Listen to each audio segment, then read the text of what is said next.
officers, are you ready to go live? Yes, thank you, Madam Chairman. Thank you.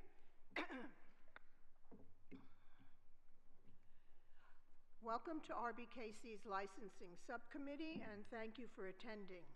This hearing is being live streamed. I'm Councillor Janet Evans, and I will be chairing this meeting. The committee for this hearing comprises Councillor Marie-Therese Rossi and Councillor Abdullahi Noor and me. We are joined by Paul Phelan from the Council's licensing team, our legal officer, Lindsay Lemasurier. Also with us are our committee officers, Holly Weaver and Danielle Healy. Before we start the hearing for this case, just a few ground rules. Please keep your microphones on mute until you are invited to speak, as only 2 microphones will work at any same time. And please make sure mobile phones are on silent. Thank you. The case before us today is to grant a license for Esra Restaurants Holdings Limited, 45 Ledbury Road, West 11 2AA. Now, for declarations, I have to declare that I know Mark Browning in a professional capacity and have not seen him for about 15 years. He represented me before. I confirm that I have no other declarations of interest to make regarding this item. Do the other members have any declarations to make? Councillor Rossi? Nothing to declare. Councillor Noor? Nothing to declare, Chair. Thank you.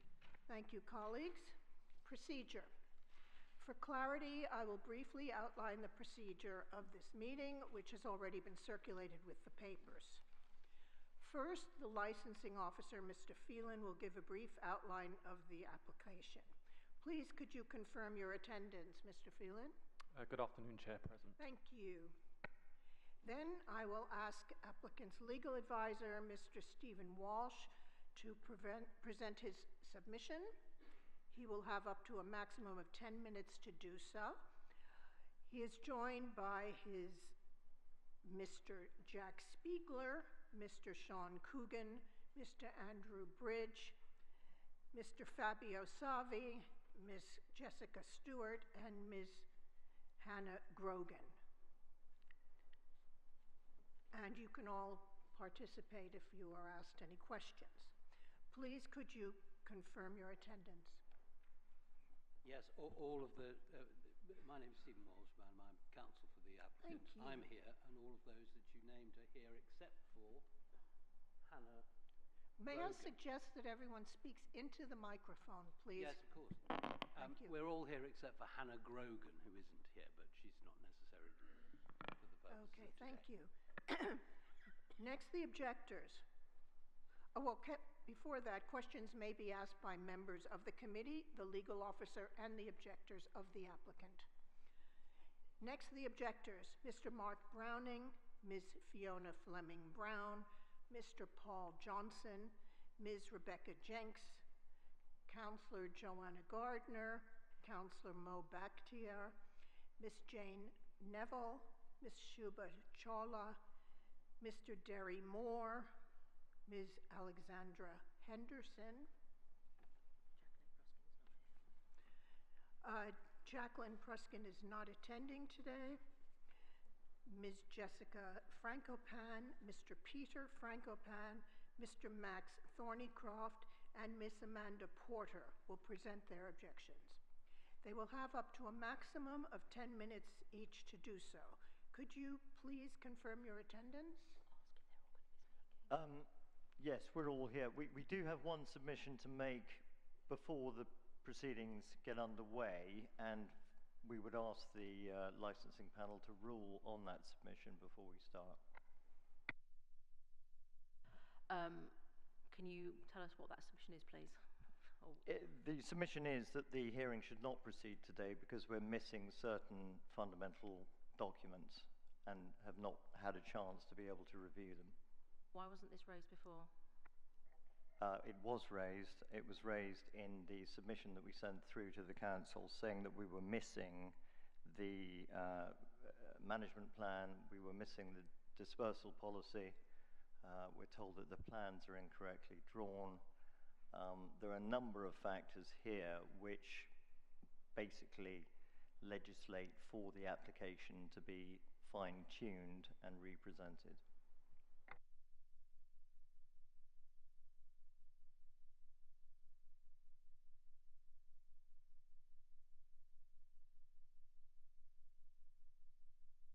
Mr. Walsh, can I just have your comments on that, please?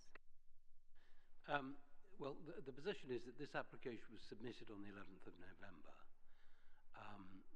Documents have been prepared. There has been pre-consultation prior to the application being submitted, post-consultation, a detailed pack of information and materials have been provided by the applicant to those residents expressing concerns.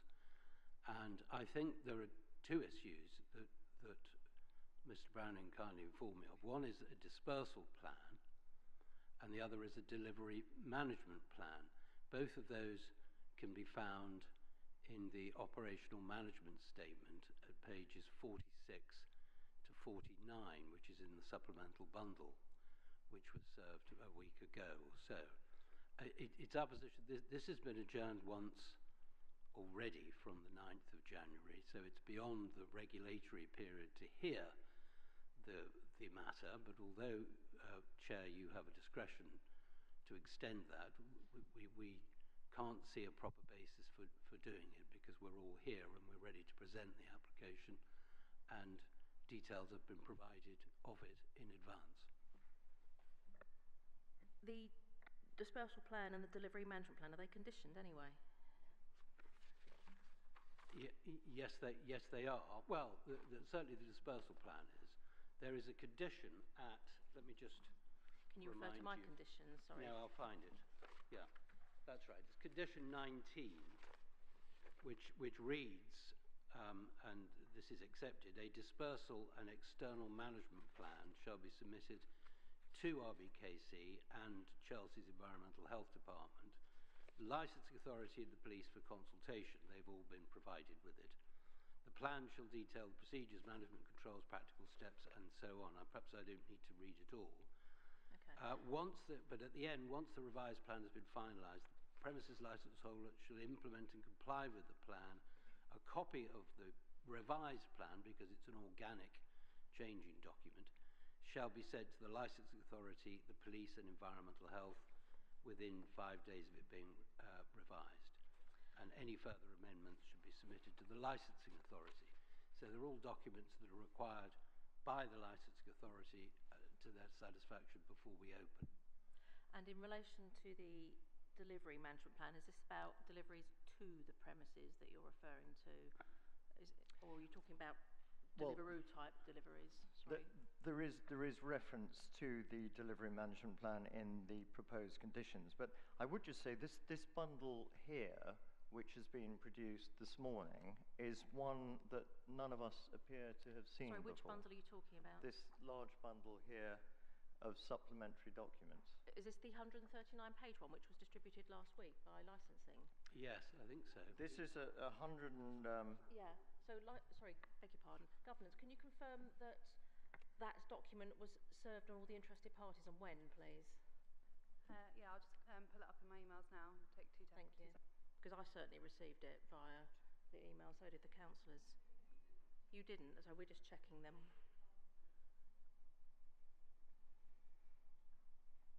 Because that's quite a substantial document if it's the 139-page one. It is, and my main concern is that none of us appear to have seen this document. Check the emails. Yeah, she's just checking now.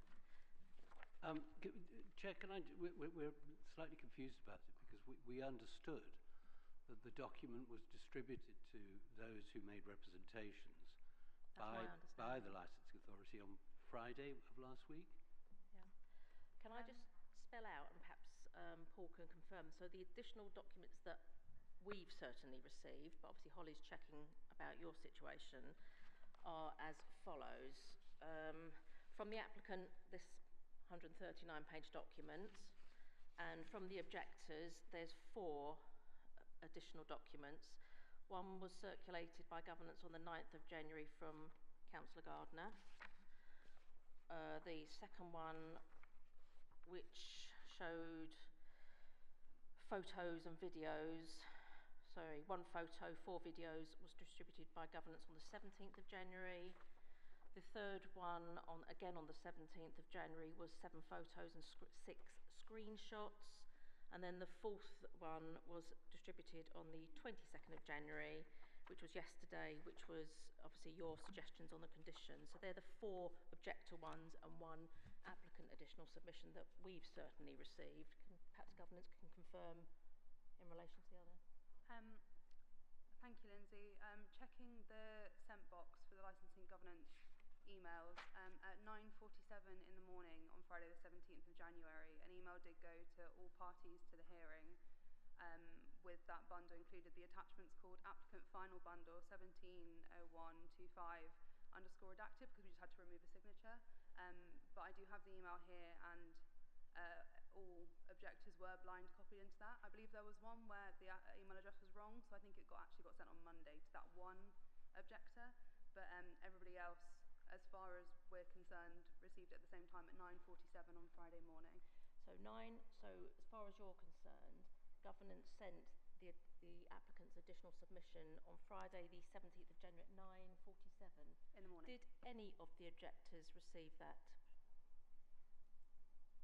So so some of you did, and some of you didn't.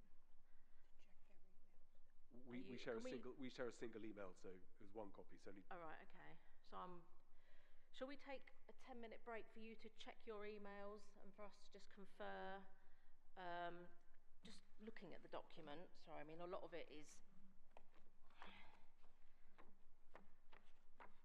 Can I explain what the document contains? Yes, Would you please mind? do. Thank you, Chair.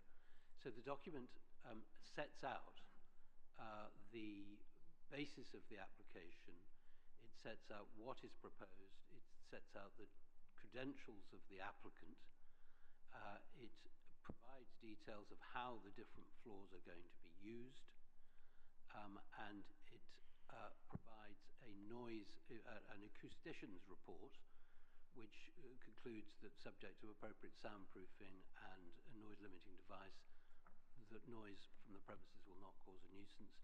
And it also sets out in an overview, which is at the very beginning, that's the key document, the relevant conditions which are proposed, which are designed to meet the perfectly legitimate concerns of the residents, having experienced Beach Blanket Babylon as an operator for the last few years. So that's what it contains. And Mr.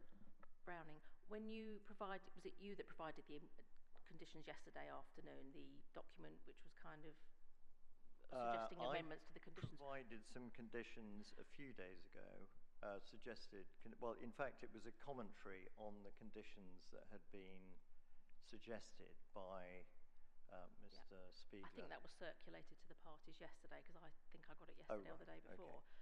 Was that not what was included in the pack, or where did you get their conditions from? The original pack, or? So I received their conditions on a supplemental document that was, I think, labelled Thomas & Thomas PL.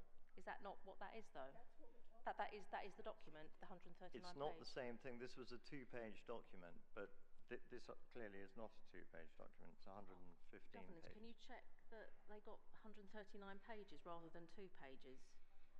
I think, because there was only one additional submission from the applicant, but you seem to have not got the complete additional submission, is what you're saying, whereas the rest of us have.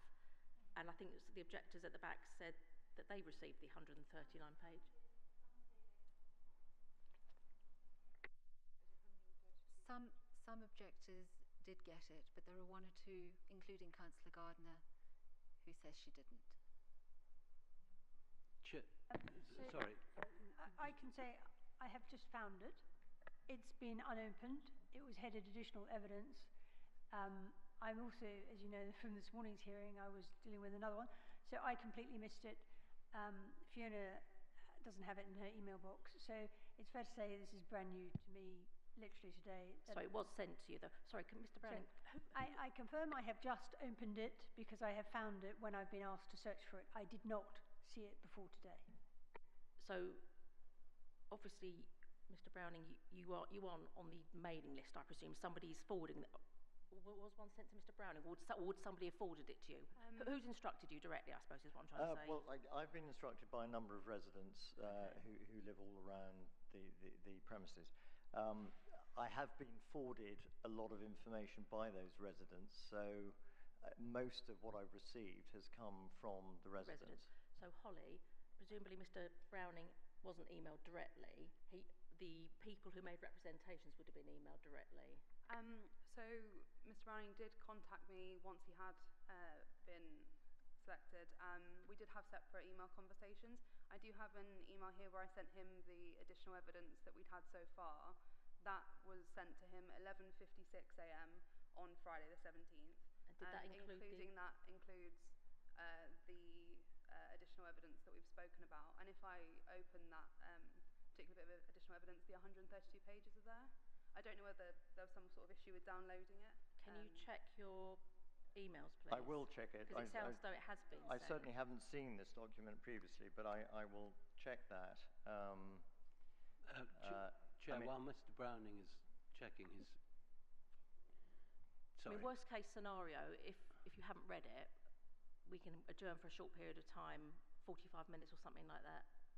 I mean, I don't know what your comments... I think if Mr. Walsh is simply referring to the items in it, it probably makes little difference.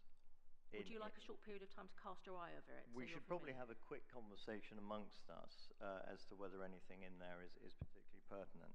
Okay. Our main focus, obviously, is on the proposed conditions and trying to arrive at some sensible wording for all of those. So the draft conditions that I circulated yesterday were lifted straight from the applicant's conditions. So you would have seen what is up for discussion now with my additional comments on it. Yes, that document. Yes, so as long as you've got my document, that's what the applicant proposing. Yes, and I consider that to be the working document this morning. Okay. Can I just clarify that? So the document which you kindly sent on to us from me, you're talking from about. you isn't actually representative of all of the conditions and the precise wording. There are some changed words. It's got my amendments in red, hasn't it? Yes, and that's very helpful as well. But condition 1 isn't how the application. It isn't the applicant's application. I can explain in more detail. Okay. Well, it's is because... Is it just substantially the same? Because I thought I lifted everything from your papers. Well, I think what it does is to include something which Mr. Browning has suggested. The application is condition 1. On the ground floor, the sale and supply of alcohol for consumption on the premises shall be to customers seated at tables by waiter-waitress service. But in red, it includes taking a table meal and being served and consumed by... Well, that's me adding an extra wording for discussion. For discussion. So that the words in black are you, and the words in red are what I'm suggesting for discussion at the conditions session. Thank you. Yes, I understand. It's not taken for granted, it's just what we can discuss. Certainly. Thank you very much. So, okay, so you're happy with the conditions. You've seen the conditions as amended by me in red. Would you like a short period of time to cast your eye over the... If you wouldn't mind, just 5 or 10 minutes to have a quick chat about this bundle and whether there's anything in there specifically. Have you got a copy of the bundle? Has someone in your team got a copy for you to look at? Sorry, the bundle? The 139-page one which you say you're missing. Got the main bundle, yes. No, not the main pack, the one that you're saying is missing, yeah. You've got it, fine. The supplemental documents, yes. So just to have a quick chat about them. Can I say, it says 120 pages. It's 120. Oh, sorry, I thought it was 130. Yes. Okay. It's the same one, yes? Let me just have a look. We picked it up at the back. It says applicant submissions, and it's broken into 8 different tabs. Yes, that's correct, up to 120, yeah. So we'll give you 15 minutes, we'll adjourn for 15 minutes for you to cast your eye over it, but the important thing is you've seen the conditions as proposed, as amended by me, which is going to be the main talking point. Yes. So it's 13:24 now. Let's go to 1:45, and then we'll get going. Is that all right? Excuse me, just before you rise, my name is Amanda Porter. and I am an objector, but I'm not represented by Mr. Browning, who Okay. I've only just met. And so when he speaks on behalf of the objectors, I think it's the case he's not speaking on behalf of all of the objectors, although it's a large percentage. That's one question I was going to ask. There's an awful lot of objectors. Obviously, we've said 10 minutes to the applicant, but obviously we need to be fair to both sides. Who's actually going to speak on the objector's side? Is Mr. Browning going to speak on behalf of quite a few people? Because we don't want people repeating the same point. I'm certainly speaking on behalf of many. Both councillors would like to speak briefly. Yep. Mr. Frankopan would like to speak. Yep. And Fiona from the conservation side of things as well. So 1, 2, 3, 4, so 5 of you. So maximum 10 minutes. Oh, and Mrs. Amanda Porter. Okay. I would like to speak, Okay. please. You do have 10 minutes each, but obviously that's going to take up an awful lot of time. If somebody said something, please don't repeat it. And obviously if the applicant feels they want more time than 10 minutes, that's fine too, just to be fair to you. I have every intention of sticking to the 10-minute limit Brilliant. at the beginning. Okay. Are you happy to break till 1:45? Right. We'll take a short adjournment until 1:45 for you to read the documents, and then we'll get going if that's okay with everybody.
Thank you. Right, so you want to know speaking, okay. So Yes. One second. Script. Mark Browning speaking, councillors, Mr Frankopan, Fiona Fleming Brown and Amanda.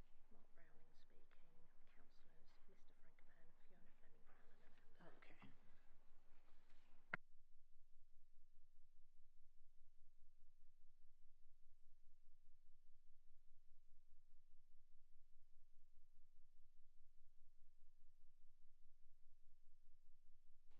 I'll continue from where we left off. We've ascertained who will be speaking. Has that changed? No. Okay. After this, we'll ask our legal officer, Ms. Lemassurier, to lead on the draft conditions. The list of potential conditions has been circulated to all of the parties prior to the hearing. Please, could you confirm your attendance? Present, Chair. Thank you. Then finally, we will turn to the government's team to see if any issues have been raised that we need to consider. Okay.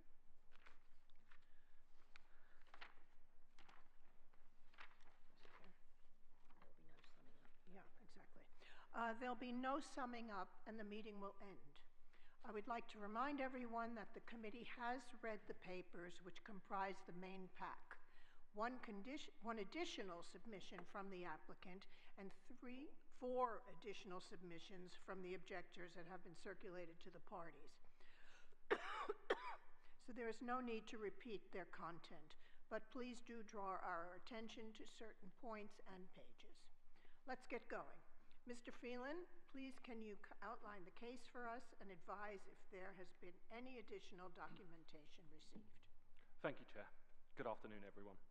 Today we are considering an application from Ezra Restaurants Holding Limited for the grant of a premises licence at 45 Ledbury Road, London, W11 2AA. The premises previously operated as Beach Blanket Babylon and holds a premises licence permitting the sale of alcohol on and off the premises, late night refreshment indoors, recorded music indoors and regulated entertainment for private use. This new application seeks to create a restaurant and private members club covering the ground, first, second and third floors. The proposed hours for licensed activities, as amended in the applicant's additional bundle, are as follows. Recorded music indoors, Monday to Sunday, 8 AM until 30 minutes past midnight. Sorry, Monday to Saturday. Sunday is 8 AM until midnight. Late night refreshment indoors, Monday to Saturday from 11 PM until 30 minutes past midnight, and from Sunday, 11 PM until midnight. Sales of alcohol both on and off the premises from Monday to Saturday from 8 AM to midnight, and Sunday again from 8 AM until 30 minutes past 11. The opening hours are from Monday to Saturday from 8 AM till 30 minutes past midnight, and on Sunday it is from 8 AM until midnight. Non-standard timings as amended include extending the hours until the start of permitted hours on New Year's Day and until midnight on Sundays preceding Bank Holiday Mondays. Chair, the application has attracted 21 representations in opposition of the application, including comments from Councillor Issay, the Ledbury Mews Management Company Limited and the Pembridge Association. Their concerns include noise and nuisance caused by extended hours and the use of a retractable roof, increased footfall in the immediate area and the impact of this on local residents, antisocial behaviour, rubbish generation and traffic disruption caused by customer activity. A summary of the concerns raised by objectors can be found on page 12 of the report with full representations provided in Appendix D.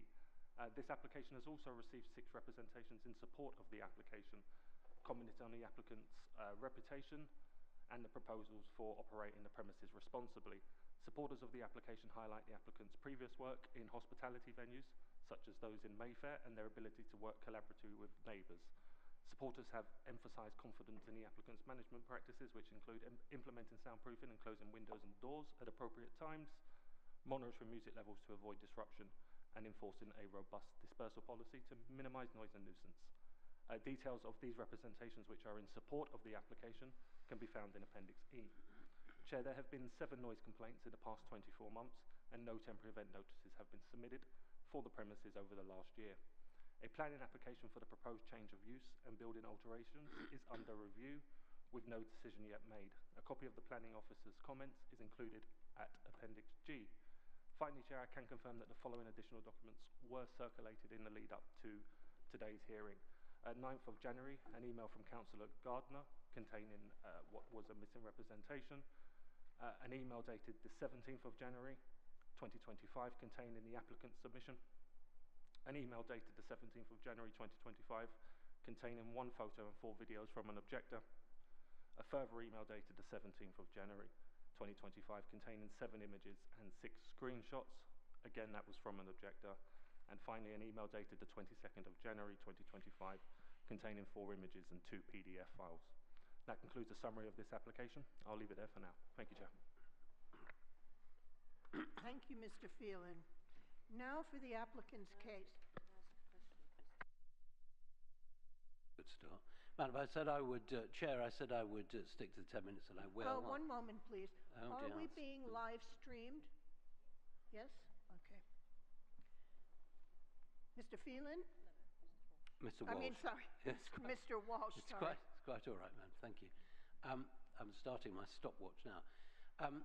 The reason why I can be 10 minutes is because, as you know, especially following the debate we had earlier on, that we have provided quite a body of information to you yourself and the committee chair, including an important document at the beginning of that supplementary bundle, which is an overview document.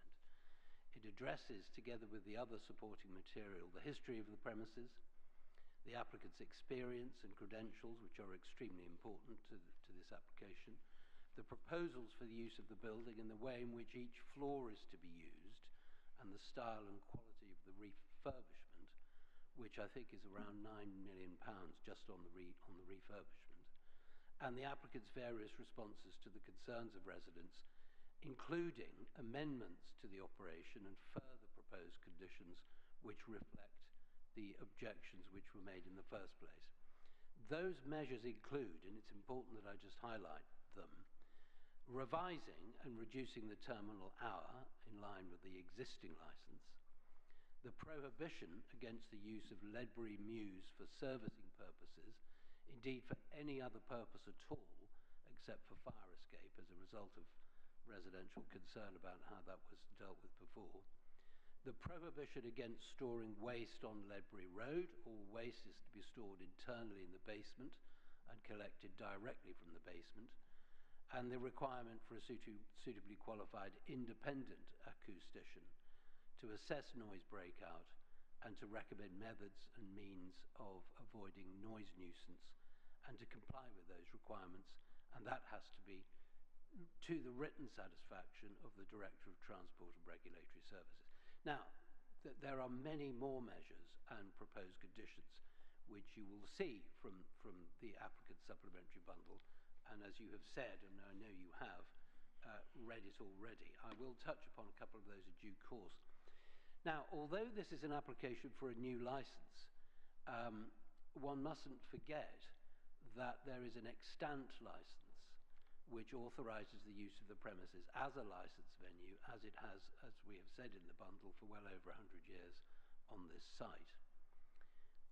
That licence, which could be lawfully traded now, is rather dated in its terms. It's quite an old licence, and it contains considerably fewer measures to regulate how it is operated than the range of measures which are proposed in this application.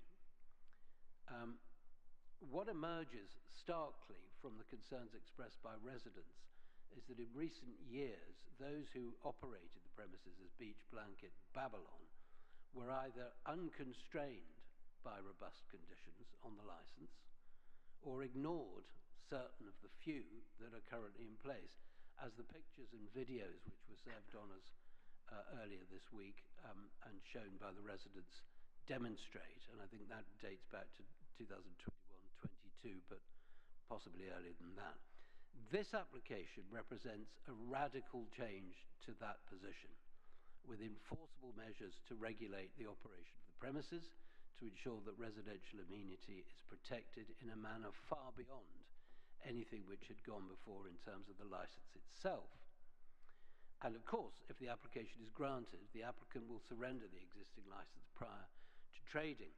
That license, which is extant and could lawfully be traded straight away, permits the sale of alcohol in the basement, the ground floor, with unregulated but arguably lawful use on the first floor.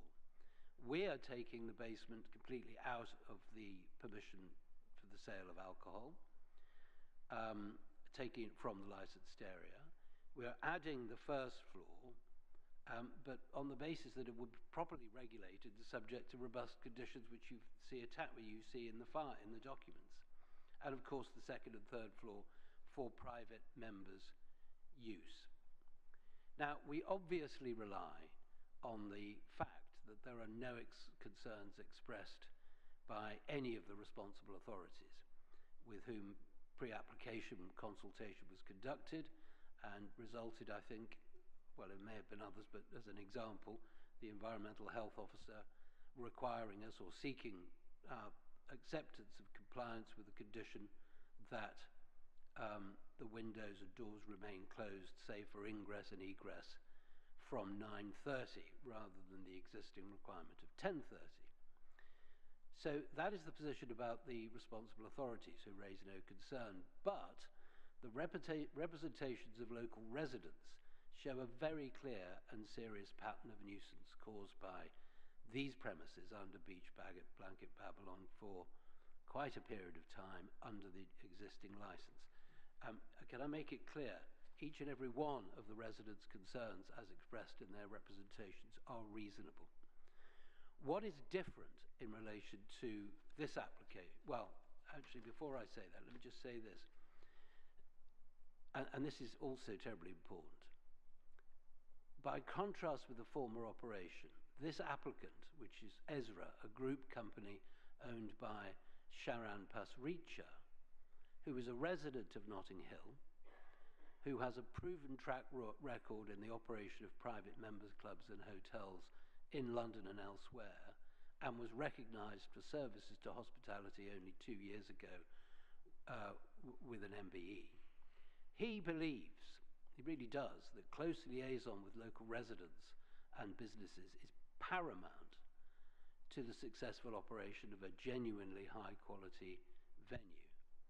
And that is why very careful consideration has been given to all of the residents' concerns, both before and after the application was submitted, and continuing, because if this application is granted, it is anticipated that residents should continue to express concerns and they should be addressed by the operators of the premises.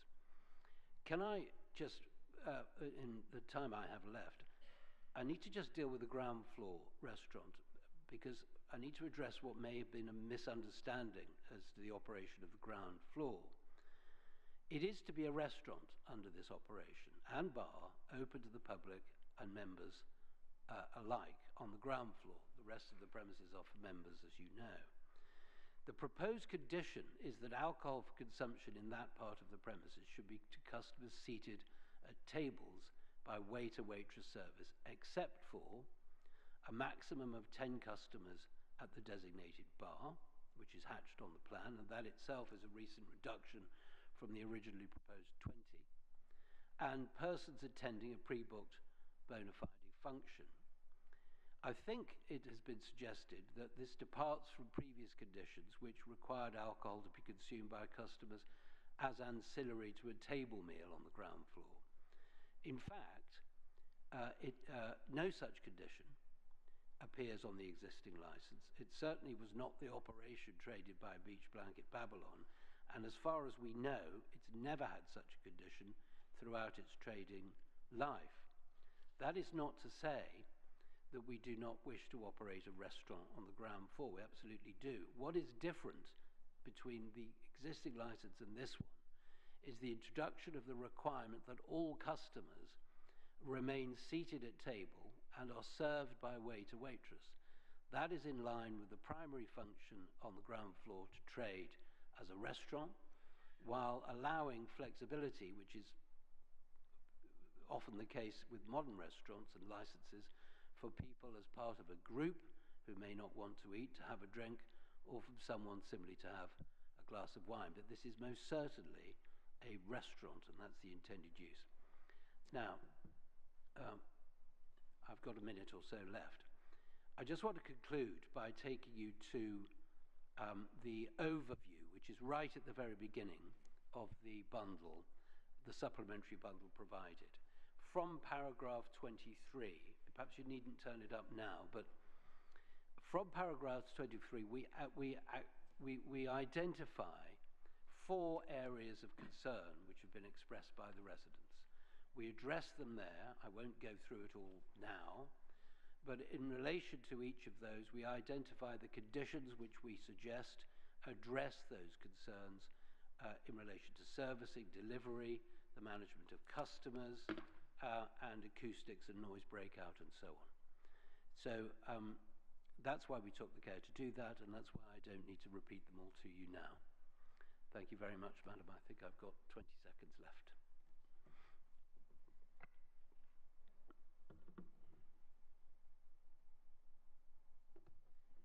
Considering how many objectors will be speaking, if you need a few more minutes, that'll be fine. Thank you, Chair. Thank you, Chair. I'm very grateful.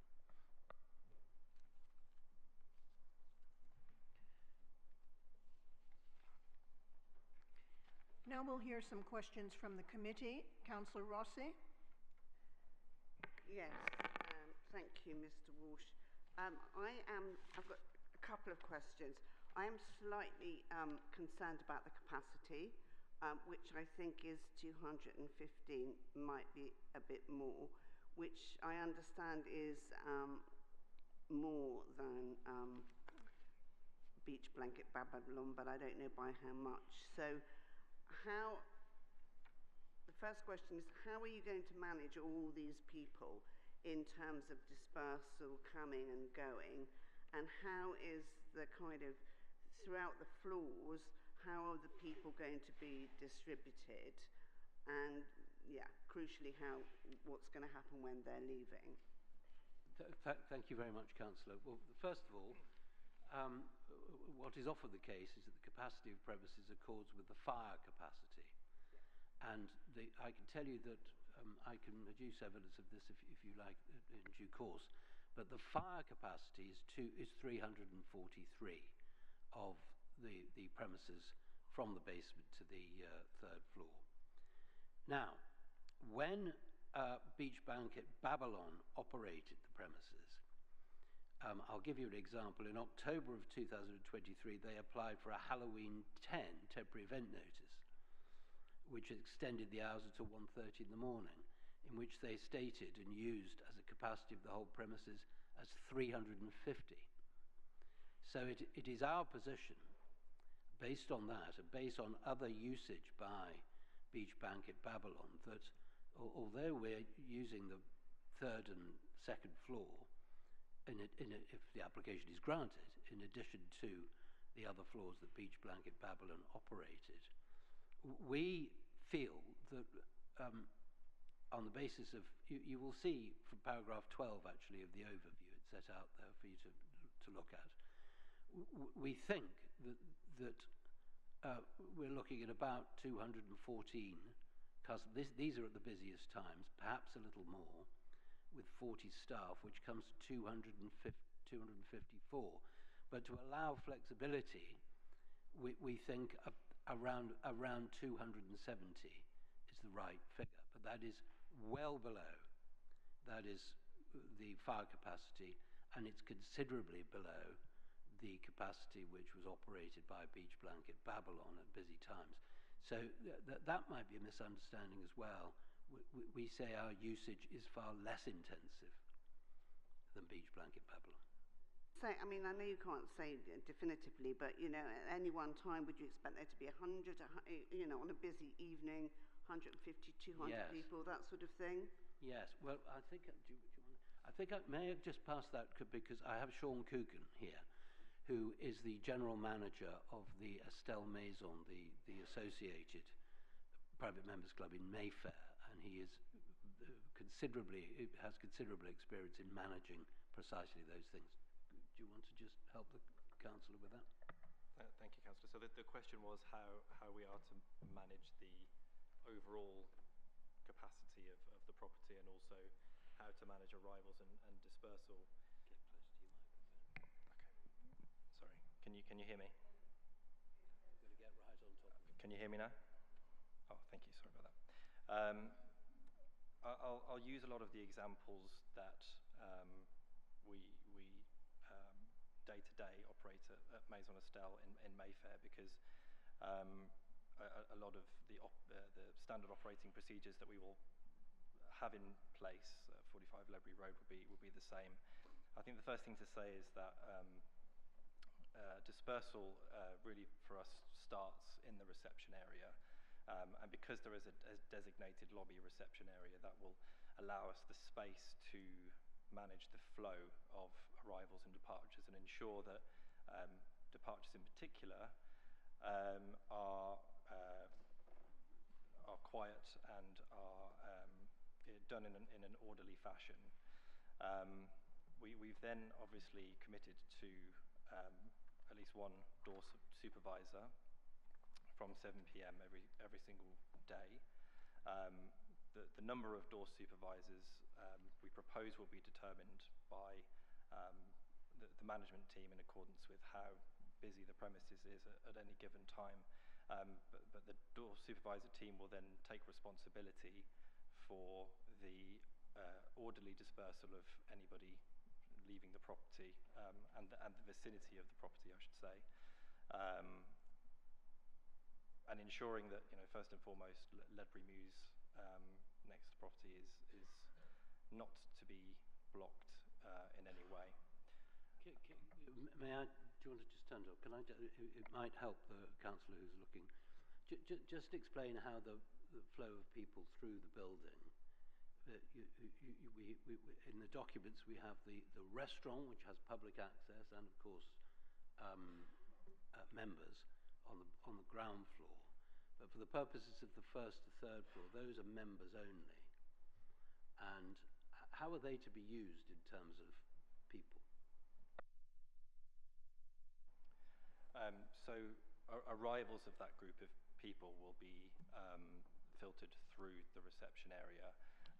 And then very similar to how we operate at Maison Estelle, each of the floors will be hosted and will be serviced to ensure that the flow of people between the spaces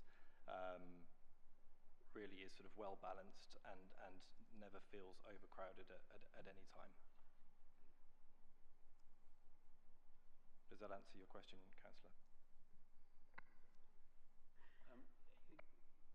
You mentioned the lobby. Now, I know that, again, this is part of an answer to your question, Councillor, I won't go on any longer. But the position previously was, I think, that there was, as it were, an enclosed lobby on the premises, and it is not now intended to be an enclosed lobby.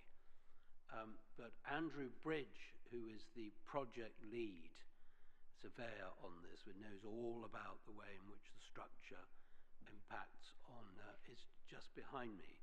And given that the lobby was mentioned, this is about your question, Councillor, about how people are managed and used.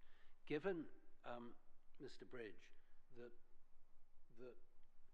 we don't have an enclosed lobby now, what we have is one goes in the main door, there is a reception desk, is there not, just a few yards ahead.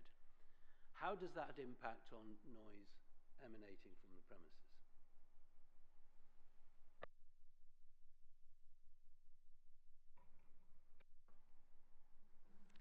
Thank you, Stephen, Councillor. One clarification. When I walked into Beach Babylon the first time, we took occupation. The lobby was not enclosed completely, i.e. there weren't two doors to go through. There was a screening in front of the entrance door. I'm not sure if that was original or maybe it got taken out at some stage, but when we took occupation, there was just one door into the premises, which is going to be the case now. The lobby itself, because the lobby has two functions. The lobby has a function of greeting guests into the public access restaurant, but it also has a function to greet the private members who will be directed up to the upper floors. So the lobby has been designed as being more spacious than one would normally expect. So there is more space to manage people in and out of the building. During the winter months, because it is just one door, one of the curses of restaurant premises is that howling gales come in, so there's going to be curtains on the inside of the door used during the winter months. So the essence of it is there's more space. People are not coming in and then being immediately directed.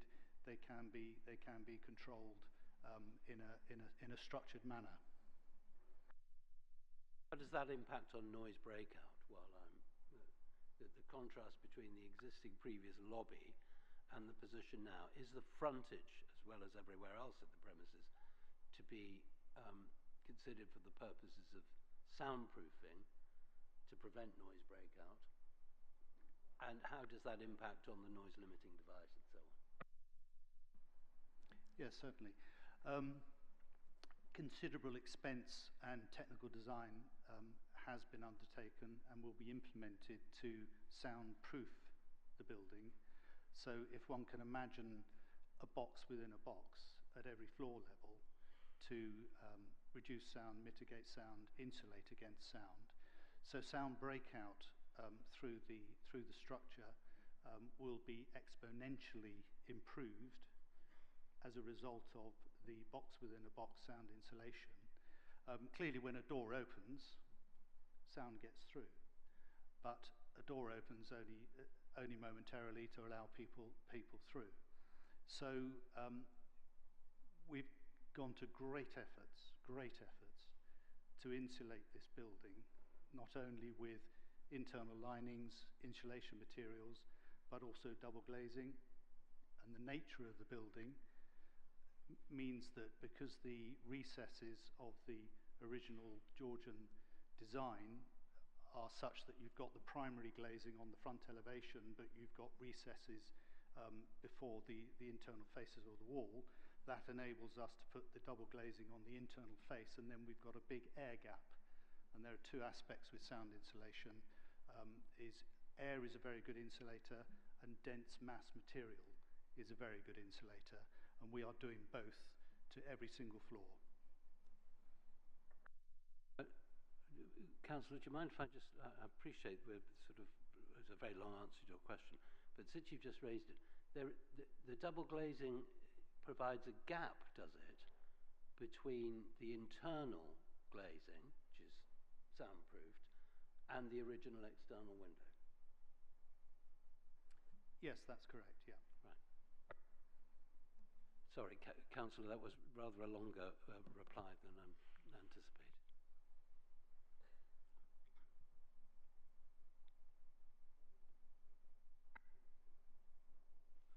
Councillor Noor. Thank you, Chair. My first question is your nomination process or the time for the private members. I'm so sorry, I didn't quite catch it. Forgive me. The nomination time for, yes. For your private members. When did they have to join? Is it a week before the event, 7 days? Yes, forgive me, sorry, my ears are a bit gummed up these days.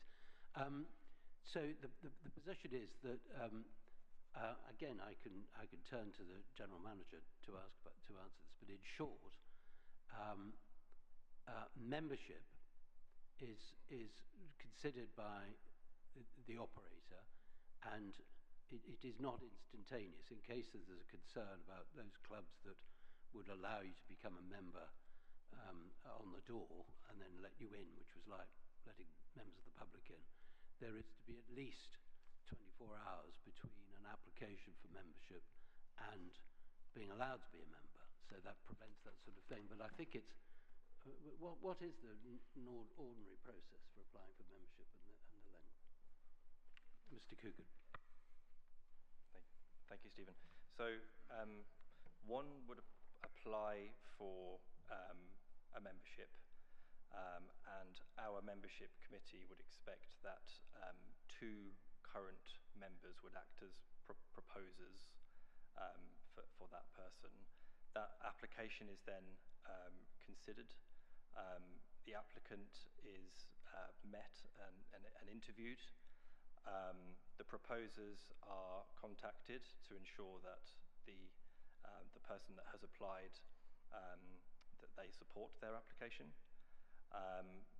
That is then considered amongst the committee, and then the application is either granted or maybe not.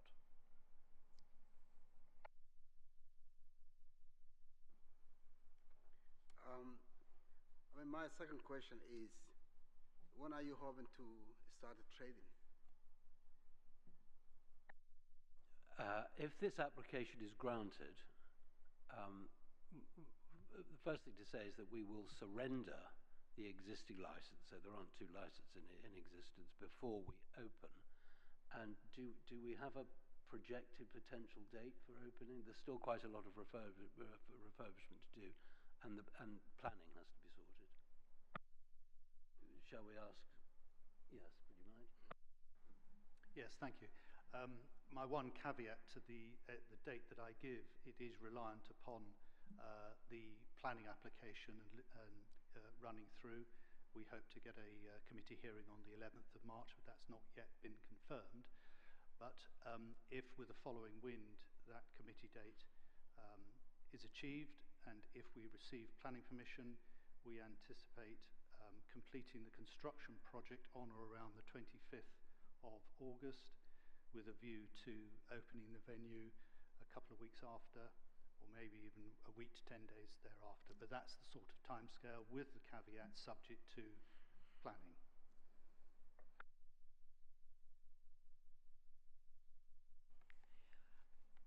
With regard to your interview policy in someone becoming a member, I understand there's, at present, our solicitor will correct me, you have a 24-hour gap between when someone applies and when they can come into the club. Do you think you can get all of that done in 24 hours? No, is the honest answer to that. The only reason why it often is suggested now, the purpose being simply to remove the fear or the risk that members of the public, could come on an event night and become a member on the door and then allowed in. So when we say 24 hours, it's simply to avoid that concern. But the membership application process is longer than 24 hours. How long? As a minimum?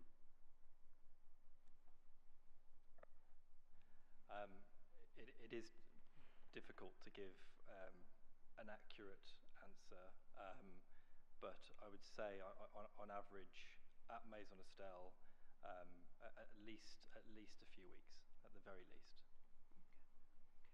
Now, I want to know how many special events, I mean, it's a big place. What are you anticipating? Are you just going to be going for special events? Private pre-booked events? Or what percentage will be the restaurant? And if you are having a private club upstairs, what kind of club will it be? How do you envision it? What will they be doing there? Drinking, eating? Yes. And the kind of events that you're considering. Will they be fashion shows or weddings or what?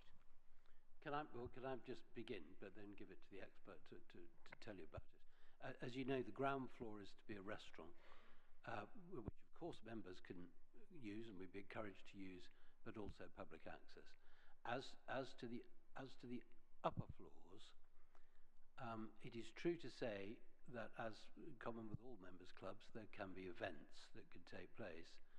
But given that it is a members' club, it's very important, I think it's right to say, not to have so many events as to give members a perfectly justifiable complaint that the club to which they belong to seems to have too many events. So it is the members' club which dictates the nature and type and frequency of those events. Can you expand on that, please? Yes, absolutely. As Stephen said, as a paying member, you expect to have access in your club to as many spaces as often as possible. So we have to be careful as a business when deciding how many private events we are to host. I should also say, to your point, Councillor, that actually some floors are more conducive than others for hosting private spaces. This premises, I would say that the third floor is the most appropriate space to host events. And when I say events, I mean the likes of talks, book clubs, membership dinners perhaps, and indeed private celebrations. But I would say that, as Andrew has already said, there's a lot of work that will be going into soundproofing. The third floor itself is limited in terms of its capacity, and also we will always work within the confines of the conditions of the license. I think you anticipate the third floor being about, you've got a capacity, I think, of 60, but what sort of level do you think, if you had a private function there, if you say that's to be one of the main areas, how many people do you think, standing, if it was say a standing canapé reception? Could you speak up, please? Did you just say ground floor capacity, Sixten? No, I said third floor. Yeah. I have to get right on top of this microphone. I do apologise. What I mean to say is that on the third floor, given that Mr. Coogan was just saying that it's the third floor that is probably best suited, given that I think it has a fire capacity of 60, I think what kind of numbers are we talking about? Because the chair is concerned to know about how, if it's private functions, how they're to be operated. Of course. Standing, I would say any more than 30 would be very uncomfortable. So 30 really would be the limit of the capacity, I would suggest. Can you, sorry, in relation to the ground floor, I think the council was interested about the type of ground floor events. If you could just focus on that. Sorry, yes. Well, that being the main restaurant, I mean, for example, could it be anticipated that half of the restaurant, what portion of the restaurant could be given over to a private booked event, and what kind of events would take place on the ground floor?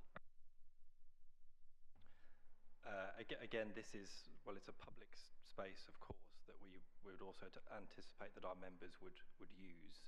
So this is a space we would really have to be very protective over and ensure that we don't have many events at all. If there were to be events, we would anticipate that there would be perhaps private dinners, perhaps taking the whole restaurant, and we would anticipate that would happen a handful of times per year. Thank you. Does our legal officer have any questions other than that? Yeah, just a few, please. So, firstly, when it was Beach Blanket Babylon, you said that 2 floors, I think, was it the basement and the ground floor were officially licensed, and did you say the first floor was unofficially licensed? So what was going on? I think one of the residents describes it as a loophole, and it could be described as that, but the reality is that from our own research, the first floor has been used a lot in the past as a function room. That the license was obviously pre-existing the 2004 Licensing Act and pre-existing the 1964 Licensing Act as well. Under the old conditions, under the 1964 Act license, there was a condition relating to off-sales. I think it was condition 9, but I'll get the number in a moment. And what that said was that the sale of alcohol was permitted in the basement and the ground floor, because that's where the red line of the licensed premises is. So those were the premises. And that condition, I only discovered this when I looked at it. I was thinking, how could they have used that particular floor? And that condition said, this does not preclude the consumption of alcohol off the premises or the ordering on the premises of alcohol, which is then consumed off the premises. So our understanding of it is, we would never trade a premises like that, but nonetheless the previous people did. They relied on that. They traded the ground floor, as we forgive me, the first floor, as we understand it, on the basis that alcohol was purchased on the ground floor and was delivered for people to consume off the premises on the first floor. Oh, I see. And I think that's the extraordinary, some of those old conditions are expressed in that way, but there aren't many people who would trade it like that. But that's why I say it's arguably lawful, but nonetheless completely unregulated. That's how that happened. Thank you. Just a couple more questions. I think most of my questions will come from the conditions session. I know the Fire Authority haven't put in representation, but I'd be interested to know what the capacity is per floor, please. Yeah, I've got that here. Well, yeah, it's been given. I've got it. I shall just produce it to you. What, in terms of fire? Well, just customer capacity, I guess, but Well, or both. Okay, well, I'll give you the fire capacity, and then I can tell you why it is significantly reduced from that. I've just got to find it, though. I can assist with that, Stephen, if you'd like. Do you want to do? Yeah, thank you very much. I think it's 343 altogether, but can you tell us floor by floor? Yes, most certainly. The detailed fire strategy assessment is 20 persons in the basement, 143 on the ground floor, 60 on the first floor, 60 on the second floor, and 60 on the third floor.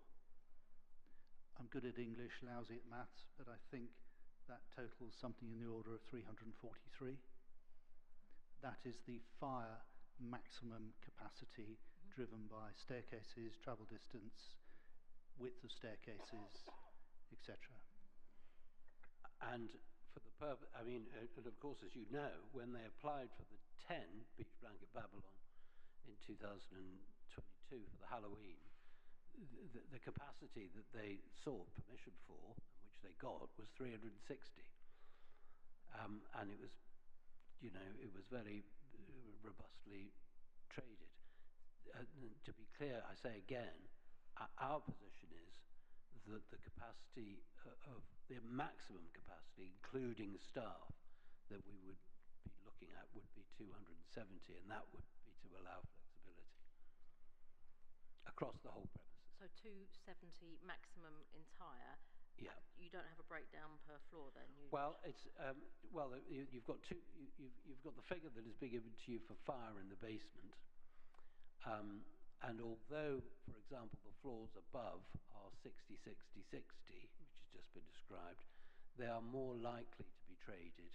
They are more likely to be traded as around, 30 at the top floor, 40 in relation to floors below. But nonetheless, because people move, especially in a members club, between floors, the easier thing to do is to do it on the fire capacity, because that's the safe capacity, but to reduce the total, which is why we reduced the total from 343 to 270 as a maximum. Yeah, thank you. And can I just confirm, sorry, in relation to on sales, that would include the forecourt within the railings, and if you apply for a parklit terrace, that would be off sales, and presumably you'll be operating food within dereg hours, so you don't need late night refreshment outdoors, I'm guessing. Is that correct? We won't be needing regulated, no, because we're not outside of hours. And in relation to the parklet, can I make it perfectly clear? we saw the pictures which the residents supplied to us, and the video, in fact, of Beach Blanket Babylon with the sort of parklet thing in the road, with people standing on the pavement, not only in the area which is part of the demise of these premises, but on the pavement with seating then on the road. That, of course, was the parklet position permitted during COVID, and I suppose arguably might be now, although I can't see anybody being granted, but we have absolutely no intention of seeking a pavement license for that sort of activity. I mean, we've looked at that, and we could say that quite robustly. So you would be seeking a parklet. You wouldn't be seeking a parklet. There's no intention to do that at present. So you're just basically the only outside area, so to speak, would be the seating area within the railings. Within the railings, okay, within so the demise. Parklet terrace. Okay. Yeah. Thank you. Can I just confirm the hours? So you haven't changed the terminal hour. You've amended the application, so the terminal hour is as per the existing license. So that's generally for on and off sales midnight and Sunday 11:30. Yes. And for late night refreshment 12:30 and midnight. Yeah, we did actually apply originally for half an hour beyond the existing, but we've reduced it, we've amended it, having listened to the residential concern, we've brought it back to the existing license. Okay, but That's you've the terminal hour. Terminal hour, but you've increased the opening hour to Yes. 8 o'clock. Okay, fine. So I just wanted to check that. And I think one more question, and the rest will kind of be for the conditions session, is when we were talking earlier on about the exception to the ground floor. I mean, obviously I've tweaked the conditions, so we can discuss that accordingly. I think was it Mr. Cooper or Sean said that in terms of events, for like pre-booked private function events which give you the exception, they will be very few and far between. I think I made a note of you saying. I'd like you to consider, just as part of when we do come to the conditions session, limiting the number of pre-booked events on the ground floor, so that can be a discussion. I know you've mentioned, the objectors have mentioned restricting 10s, but we can't restrict 10s. But if you could consider, when we come to the conditions session, limiting the amount of pre-booked events on the ground floor. On the ground floor? On the ground floor, I think when Mr. Coogan said there would be very few and far between, he was talking about the entire restaurant being given over to a dinner as a private booked event. Do you envisage parts of the premises, though, being used for events or not? Can you just explain? But we will bear it in mind. If you want to discuss it for when Yes, we come to the conditions of session, course. but I think that's obviously a concern, because obviously you're increasing capacity at the premises. But obviously you're not changing the terminal now, but you're increasing capacity. And obviously if you've got this condition 1 which requires, you're obviously wanting alcohol served to seated customers at tables by waiter-waitress service. I've slotted in wording to discuss about being ancillary to a meal, and then you've got this exception about 10 people by the bar and these pre-booked events. I mean, what's to say, playing devil's advocate, that the pre-booked events couldn't be every night? You know, so it would become a vertical drinking establishment. So I'd like you to think about that for when we come to the conditions session. So I think that's fair point. I take the point. Yeah, thank you. Do the objectors have questions of the applicant? If I may, Councillor Rossi touched on a very important one, which was capacity. My question would be, and in fact in the supplementary bundle, their capacities, never mind fire capacities, but I think their operating capacities are set out at page 43 in the supplementary bundle. My question to Mr. Walsh is, would they be happy to accept capacity limits for each floor, as is standard for most licenses? Well, it's not standard for most licenses. Where capacity is imposed, it is normally for the premises as a whole. But I entirely accept that there can be circumstances where individual capacities are a good idea.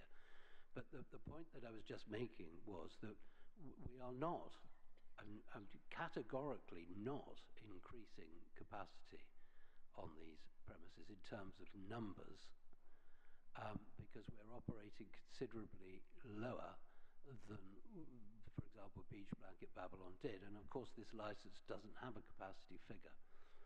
What we're perfectly prepared to do is to accept a capacity figure which accounts for the roughly 214 people that we think will have at busy times. But you have to add to that staff, which is 40, might be more than that, which brings it to 255 or whatever. But to allow flexibility, we say 270 for the whole premises. If Mr. Browning, and I see the point, would like a capacity for the ground floor for a particular reason, by contrast with each of the floors above, because you have free flow of members going between them. What do you say about that, Mr. Cooper? I suppose to your point again, Stephen, I feel what should perhaps be considered is some flexibility for, let's say, the festive period, where perhaps table capacities would potentially need to increase slightly. But what we can do is, when the conditions are being discussed with Ms. Lemaitre later on, we can think about that and come back to you on it. I'm happy with that. Are you happy with that? Not really, but I'll make my submissions in due course. Thank you.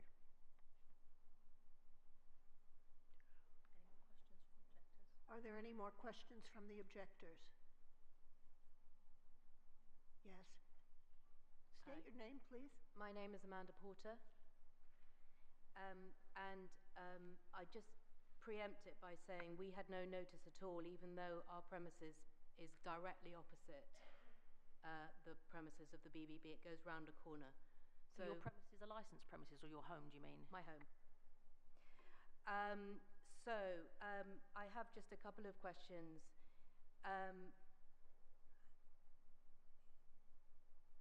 One is this, I may have the answer to this, but I just want to clarify. The front structure of the ground floor, is that a solid structure that cannot be opened? Well, other than the door, yeah, that's correct. In fact, so that you're getting it from the expert, I wonder if I might bring Andrew in on this, just to make sure it comes from the person who is in charge of the... And just so that the committee understands, I'm asking for the question of noise emission. Yes, thank you. In short, yes. The structure is closed off apart from the front entrance door. We are putting in a sophisticated air conditioning system to comfort, cool and heat the premises. So opening windows just means that we're trying to air condition that particular part of Notting Hill, which obviously we don't want to. The double glazing sound insulates. The dry lining and dense materials that we're putting in to form the box within the box on each floor, which obviously includes the front elevation as well. That is the sound insulation. And all of this is driven by two datums. The first datum is the acoustic consultant's assessment of what they call the background ambient noise level, so recording the general noise over a 72-hour period. So that sets the datum to which they design the sound insulation, and the sound insulation is designed to the local authorities' diktats and guidelines, which states that the noise should not be any more than a certain level over and above the background ambient noise. And then that final safety net, if you will, is the reference that Stephen referred to earlier in his summary, initial summary, was that there's a process to be gone through with the environmental health officer of the council after we have finished that construction, to basically test in real life what we have said in design theory does what we said it would. So, in light of that, if I may follow on with another noise question, you have, I think, acceded to, or perhaps even offered a condition that all the windows be shut from 9:30. But the reality is that by opening the windows at any time, you will have reduced the effectiveness of the aircon, you will have changed the ambient noise emission, and you will not have any idea about the level of noise that's coming out onto the street. So I wonder if you could explain what your objection to having the windows shut all the time is, bearing in mind the efforts you've made. Yes, thank you. The original proposal, and I'm going away from the front elevation, which primarily affects your good self.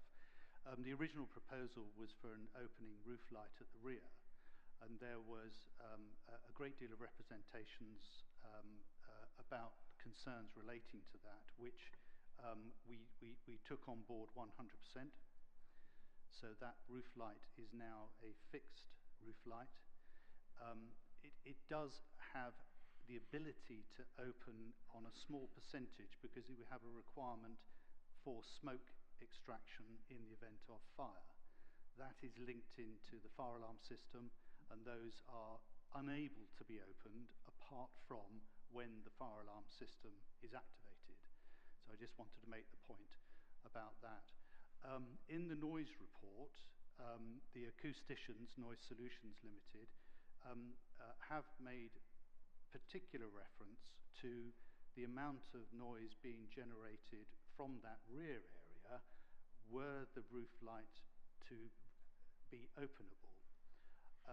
And the conclusions can be read in that document, which is included in the bundle. But basically it said that notwithstanding that the roof light could open, the noise generated would be deemed to be audible but not of significance. That's not relevant anymore. However, I make the point that the fact that a window is open does not necessarily mean that there will be disruptive and huge amounts of noise being heard. But at the end of the day, we're an air-conditioned premises. We have no desire, need, or intent to open the windows. Do you mind if just so he can develop this, because it's a very important point. We may have in mind the video of, I don't know, I can't remember the date, at Beach Blanket Babylon when the windows were wedged open and there was music audible on the street for that. Now, the condition here, which is proposed and is required to be set by environmental health, or with the agreement of environmental health, is a noise limiting device, and not one of the old ones, but one of the new devices which can't be altered. Now, with the windows open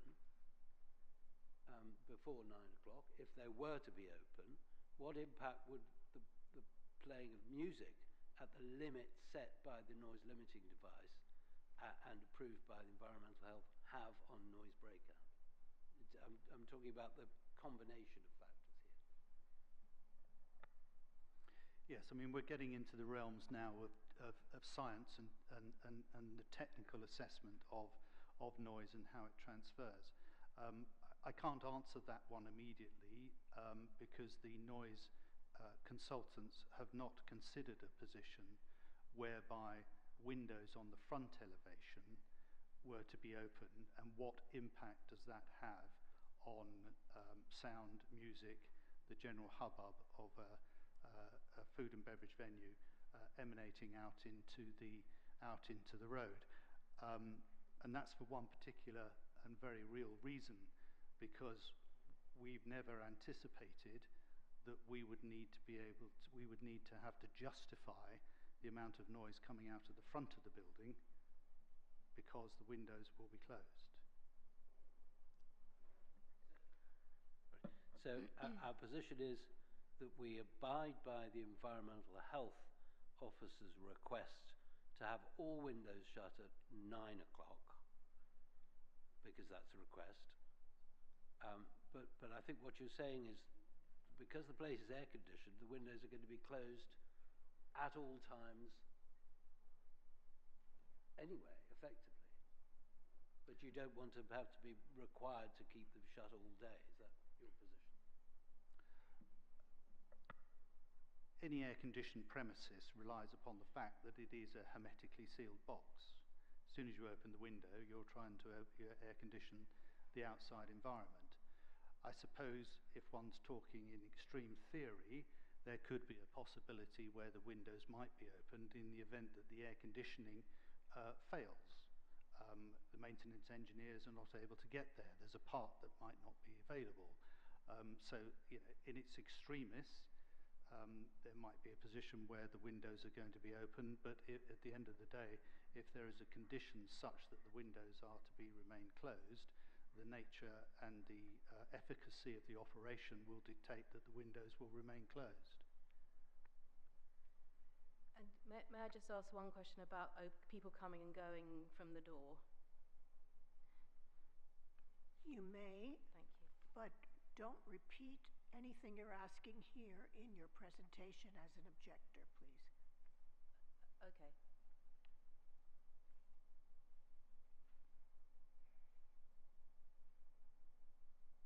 I'll wait then. Okay. May I ask, please?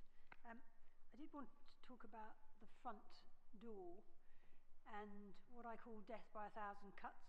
If you've got over 200 people coming in and out of that front door, because that is your main entrance, where if you've got music inside, as you've said, you've got no sound limiter on the door, you've got no sound lobby, doesn't that give you at least 200, if not 400, because they're coming and going, pieces of noise that get into the road? So what are you going to do about that sort of noise? Because that's the noise that really irritates neighbours, that you hear it it's like a light switch. It goes on and off and on and off, intermittent. Mr. Bridge again, if is the best person to answer that question. Thank you. It would be wrong of me, of course, to expect anybody in the room to believe that noise is not going to go through the door, as you say. I think we need to be considering the type of noise and the level of noise. The ground floor is a public access restaurant.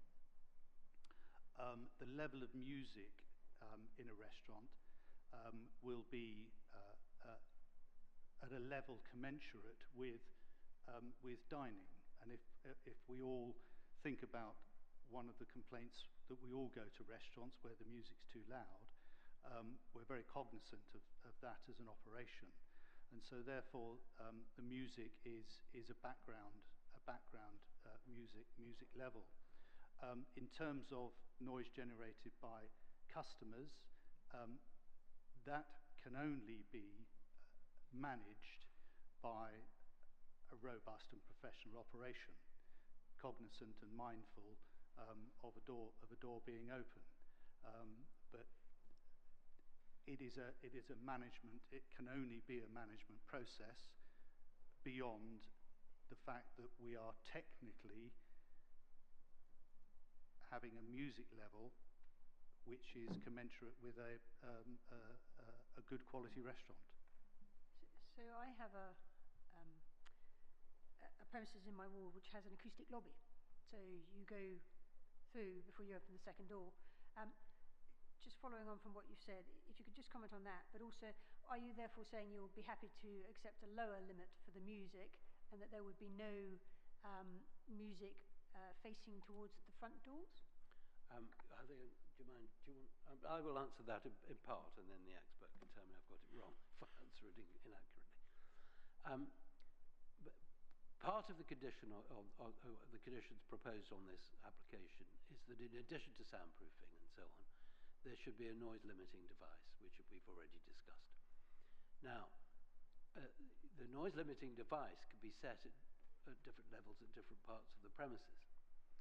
And so, based upon what has been said, And given that it has been said that what is proposed on the ground floor is a restaurant and not the sort of thing that Beach Blanket Babylon would do for sort of events and parties and club nights, the sound limiting device as one of the conditions could be set appropriately to the level of music which would be expected in a restaurant. And I've just asked Mr. Coogan, because one never knows, sometimes you want to do something that's different, but he has strongly maintained that no, this is to be a restaurant, and events that happen there would be restaurant based. So we could set the sound limiting at limiter at a different level on the ground floor than elsewhere. Was there anything else you wanted to add?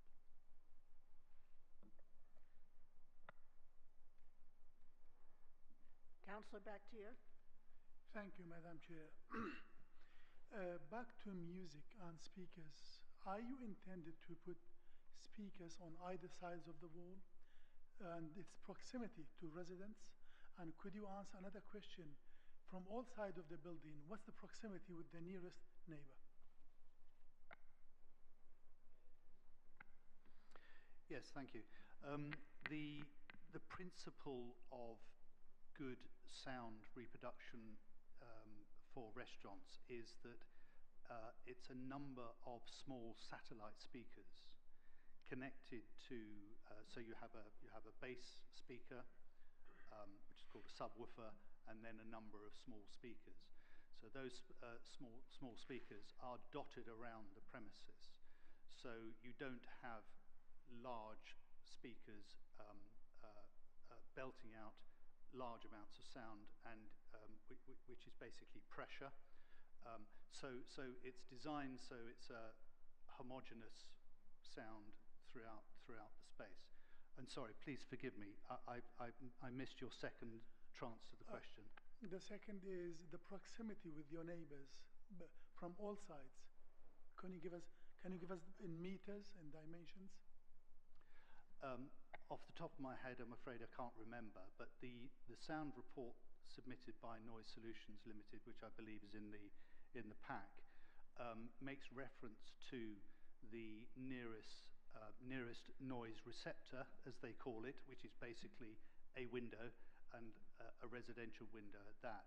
I mean, the nearest ones, of course, are our immediate neighbours in number 47, first and second floors, and 1A Ledbury Mews West, also known as Fawborough House, on the first, second and third floors. Those are the most nearest ones, but the sound report is cognizant and takes into account all receptors that may well be affected. And in relation to the adjacent, because they are terraced, the Georgia terraces, in relation to the adjacent buildings, there is a, in the course of this expensive refurbishment, soundproofing is taking place so as to prevent either vibrating or noise penetration into the premises on either side. Yes, that's correct, and that's that reference to, the best way I can describe it is a box within a soundproof box within the box. Yes. And your reference to vibration is very telling as well, because the sound insulation has been designed with anti-vibration mountings so that the sound doesn't pass through. It's two types of sound: airborne sound and structure-borne sound. The insulation is for airborne sound. The anti-vibration mountings are for the structure-borne sound, both of which have been taken into consideration and designed accordingly. And this small speaker principle applies everywhere in the building, or just the restaurant? No, it's a good point. No, it is to every. Apologies. It is to every floor.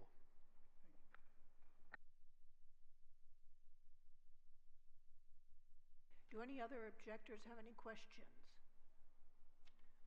No. Okay, so we will now get on to the objector's case. Mr. Browning, please can you present your submissions And can you, who is, Mr. Browning is representing who? Could you raise your hand, please? And could you say your name so our solicitor can write it down?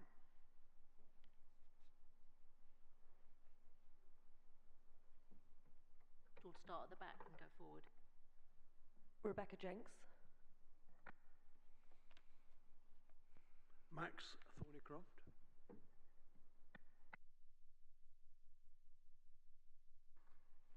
Jane Neville. Jane Neville, thank you. Shubha Chawla. Jessica Frankopan. Peter Frankopan.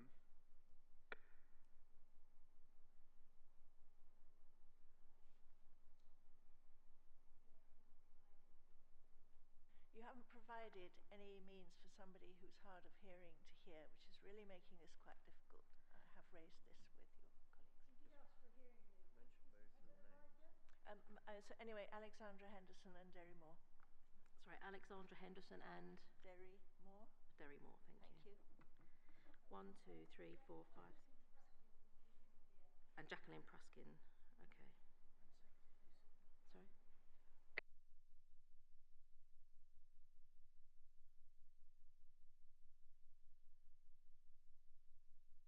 So, Mr. Browning, you'll be speaking on behalf of all these people.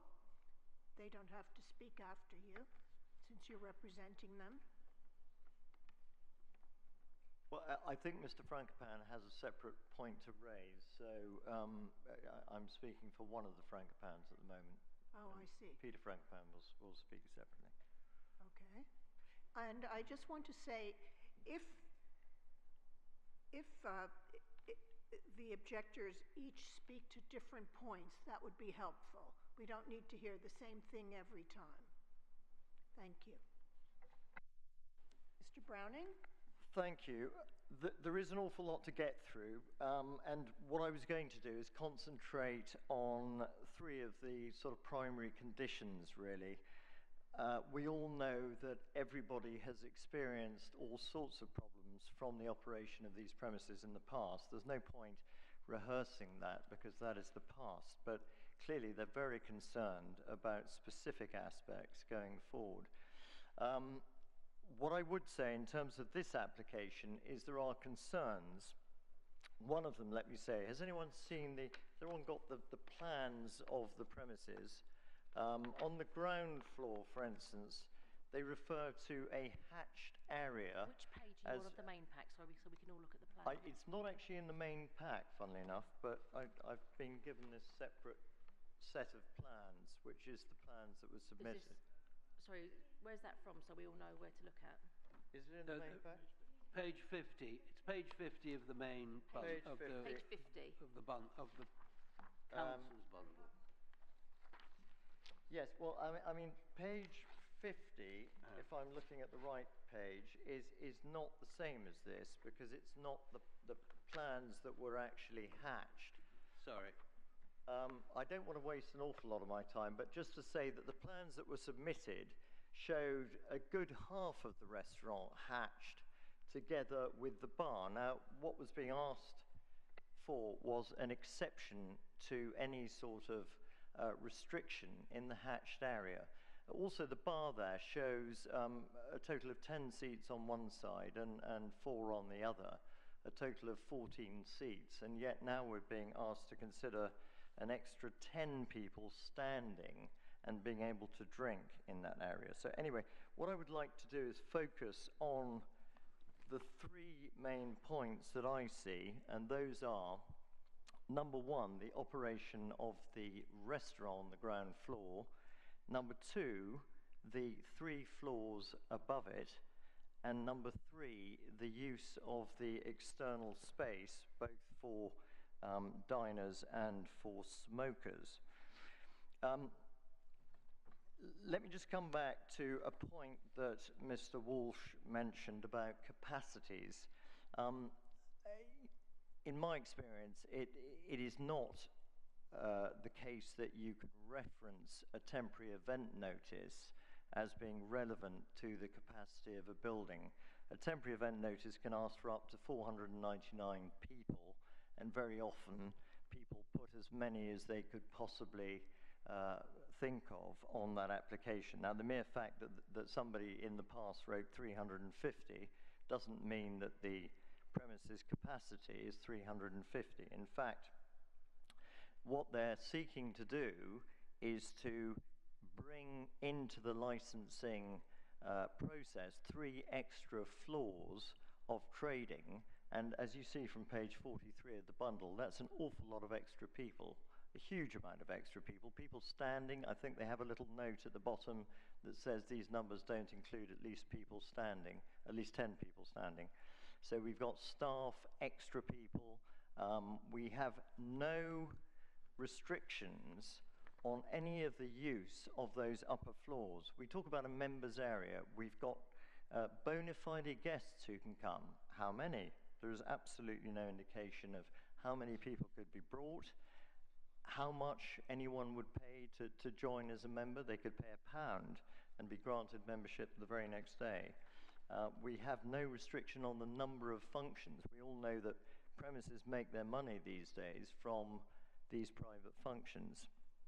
And if they're having a private function every day, well, then it's going to be extremely uncomfortable for the local residents. So all I'm saying is that we have the basis of some conditions here. I think we need to go through them meticulously and to put in safeguards and to make sure that they can be properly enforced. To use Mr. Walsh's words, enforceable measures to regulate the operation of the premises. Now, right now, those conditions are sorely lacking in those enforcements and in those regulations. So when it comes to dealing with the conditions, what I would ask, please, and certainly in terms of these 3 key areas, the use of the ground floor, the use of floors 1 to 3, and the use of smokers in the external space, is that we look at those very carefully and put in those safeguards to ensure that the residents are no longer troubled. I did, as you will have seen in my submission, put a lot of additional matters which I think other people are going to speak to, but things like, one door supervisor for 300 people, is that really sensible or reasonable? Based on a risk assessment, well, clearly door supervisors are £60 an hour. If you can avoid using a door supervisor, you will certainly avoid it. So a risk assessment is really not a good way of dealing with it. We've got all sorts of problems with other things like refuse, with deliveries, etc., etc. But my main emphasis is on these 3 core areas: the use of the restaurant, which I say should be conditioned as a restaurant with restaurant conditions, and that if it is closed for use as a private function, it should be closed to members of the public. We shouldn't have the possibility of simply saying a quarter of the restaurant can be a private function, because it will lead to far too many loopholes. If you want a private function, fine, close the whole restaurant and have a private function. But when it is open to members of the public coming in day to day, it should be conditioned as a restaurant. And if the bar has seating, by all means, sit at the bar and have a drink.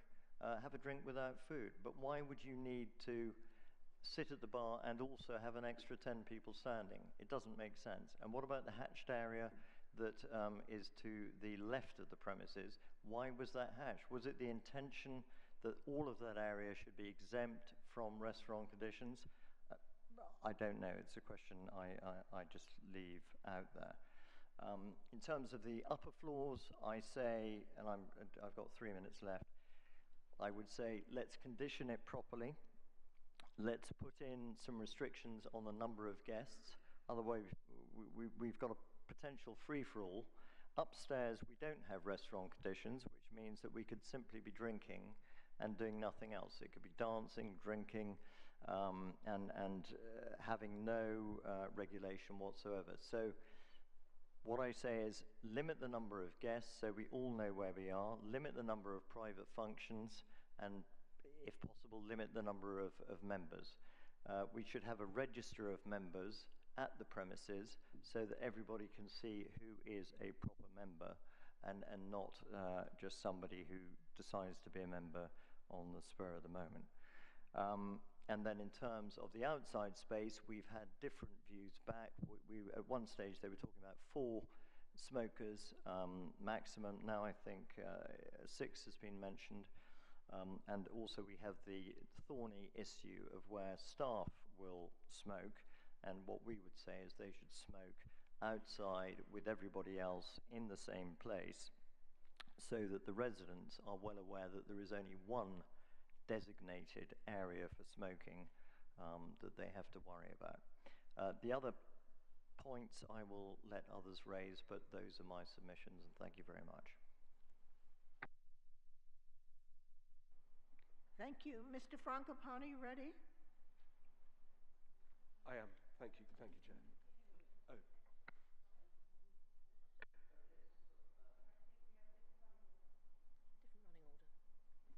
Oh, They've got someone else to speak next.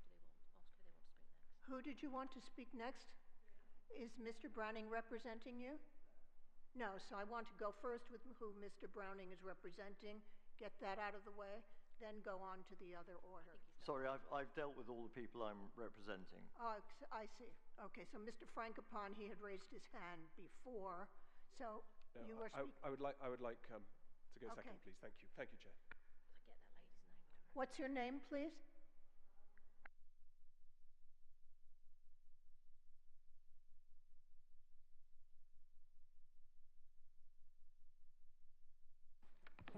Doesn't appear to be working.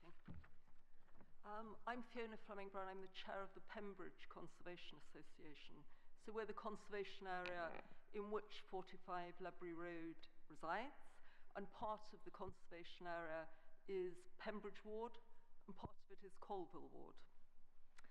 45 Ledbury Road is in a quiet section of what the council's own conservation area appraisal describes as a quiet residential area and, quote, a welcome break from the noise and bustle of Notting Hill Gate and Westbourne Grove. In the evenings from 6:30 p.m. onwards, street level noises drop further. So it's a very different setting from the busy West End, East End, nighttime entertainment districts, where we might expect to find such a very large private members club. The background quietness of Ledbury Road and Ledbury Mews exacerbated the multiple problems arising from this premises under its previous ownership. And that's the context from which serious concerns have arisen about the impact of this licence on residents. There are concerns you all have heard voiced today from residents and unusually 2 ward councillors from 2 different wards. These include the enlarged premises, its early and late hours, and particularly the doors at the front with forecourt dining, and the removal of Beach Blanket Babylon's acoustic entry booth. And I can confirm there was an acoustic entry booth, and that was put in because of lobbying from residents. This location is very tricky for a large hospitality operation of 250 covers, or however many it is. I'm getting lost in the details here. Operating 7 days a week, very early and late hours. Beach Blanket Babylon may have had a license that covered the morning, but they certainly didn't use it, so it was much quieter in the morning than if it had been in operation. So in short, it's a quiet residential and retail street in Notting Hill. These are characteristics which ought to be protected by the provisions of its licence to avoid causing noise and nuisance to residents and the wider Pembridge conservation area. The applicant has chosen to submit this licensing application before due scrutiny can be made to the structure through the planning process. This is problematic as some noise-related structures haven't been resolved yet through planning. And apart from the noise emerging from such an enlarged and large-scale ground floor, they haven't specified a maximum person capacity for this floor during the bona fide private events. A very large number of members or guests attending these could therefore gather, and with music and other entertainment, generate significant noise nuisance should any of the windows or doors be open, in the daytime or in the evening. And after all, as the specialist said for the applicant, there's no real reason for any doors or any windows to to be open, as the applicant is installing new state-of-the-art equipment. So we ask that the front forecourt be cleared by 9:30, which I think the applicant conceded in an early submission, rather than 10:30 for final clearance. We ask that this earlier time include disabling tables and chairs so they can't be used again for any purpose to the morning. And we request that this license prohibits off-sales of alcohol for any future parklet, and that the applicant is required to submit a detailed application for public consultation for any future parklet. We don't feel that any of these conditions would be unreasonable, unworkable, or unusual. Precedents for other nearby licensed premises support our requests.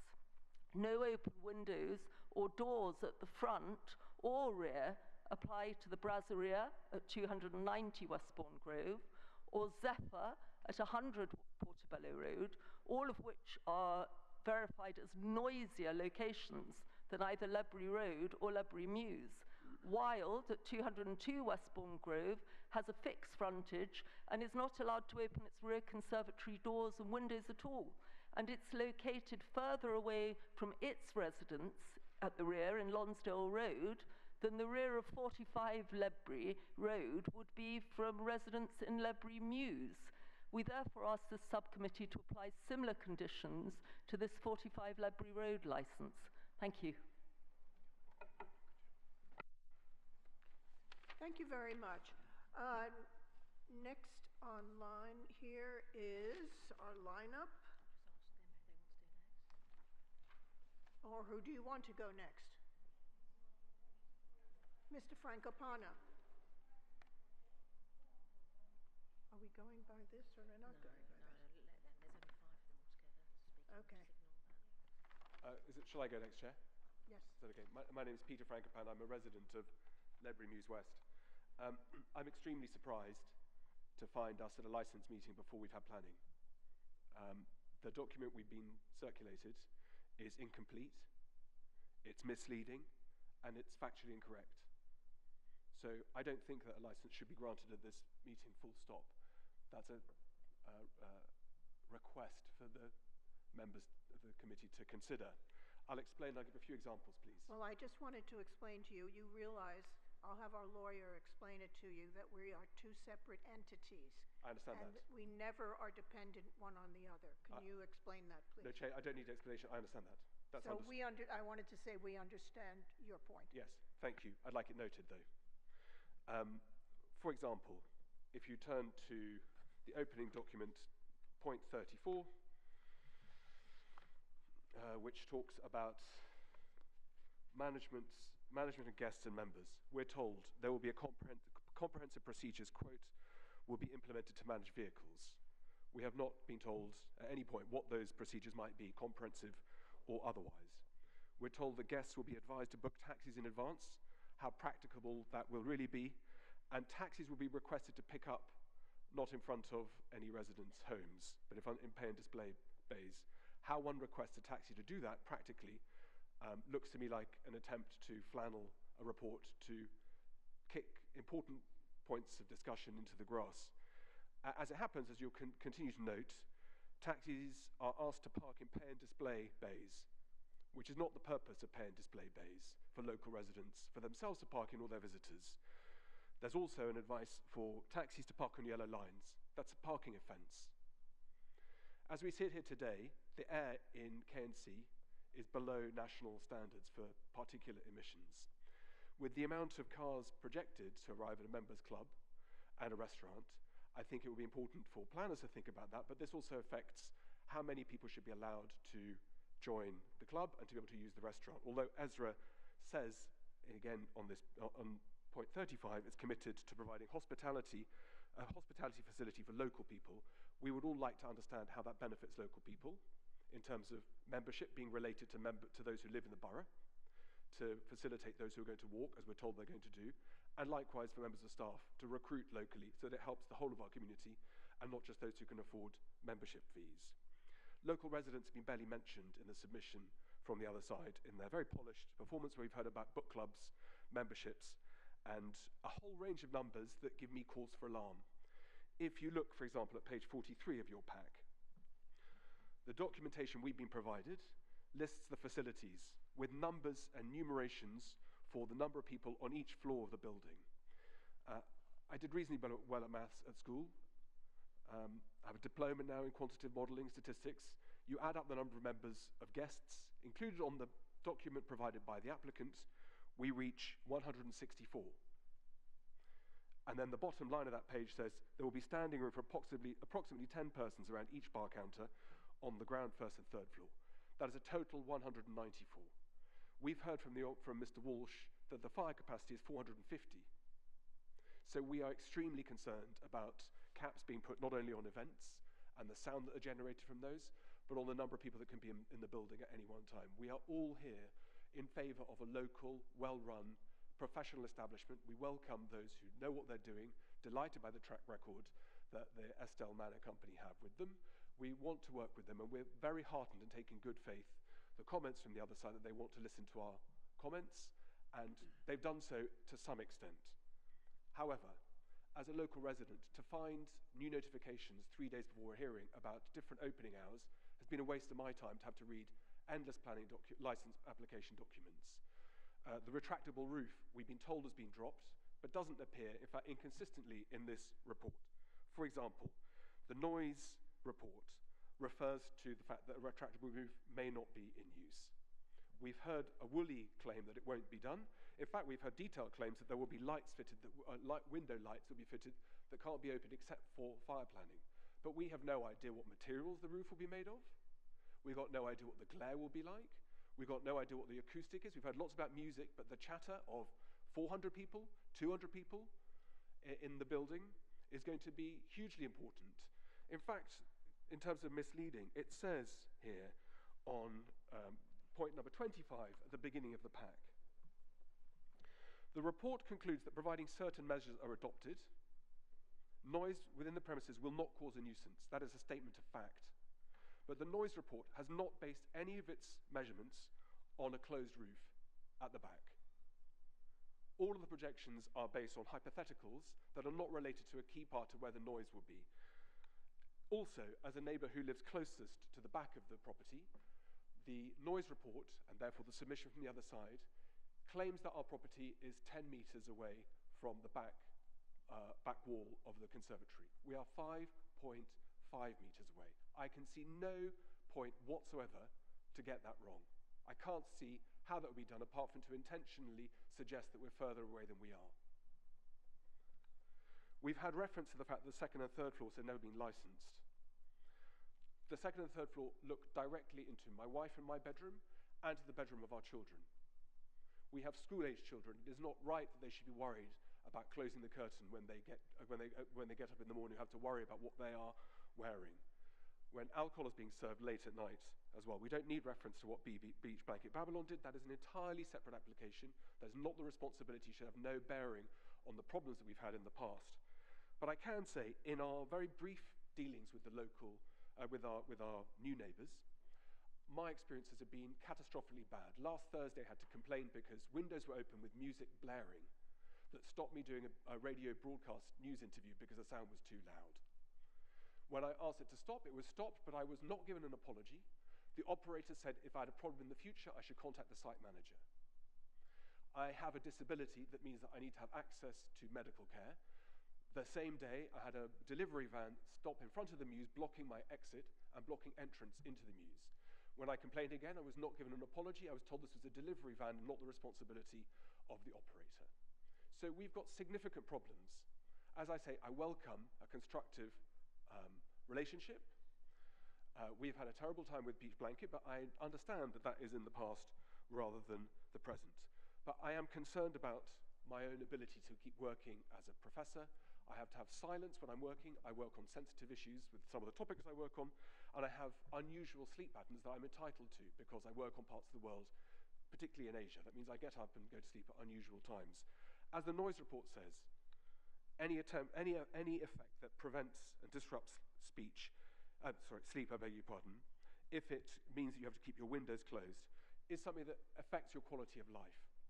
So this meeting should only be considering a potential license when we understand what the noise levels will be, when we know how many people will be allowed in the building at any one time, when we understand not just about the noise of music, but about air conditioning units, about energy generation for the noise that will make, about chatter, and to understand how this will actually affect us. At the moment, this is all hypothetical, unclear, unknown, and I don't think it would be right to grant a license in this current form.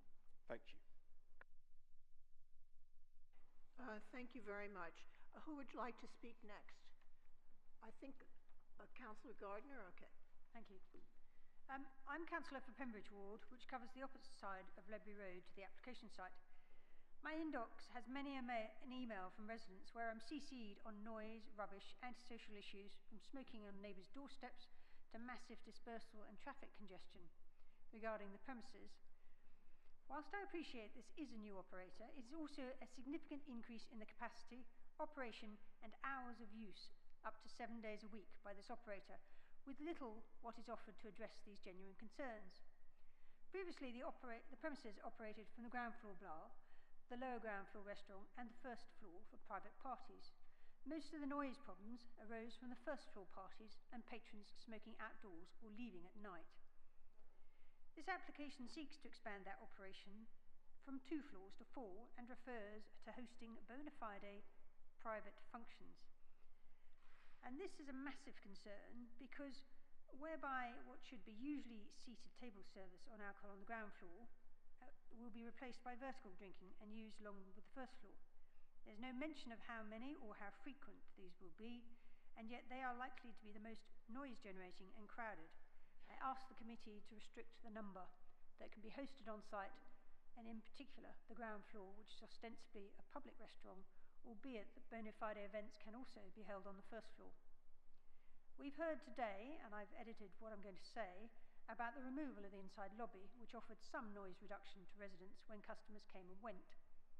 Something is needed to address music and noise escape via the front door.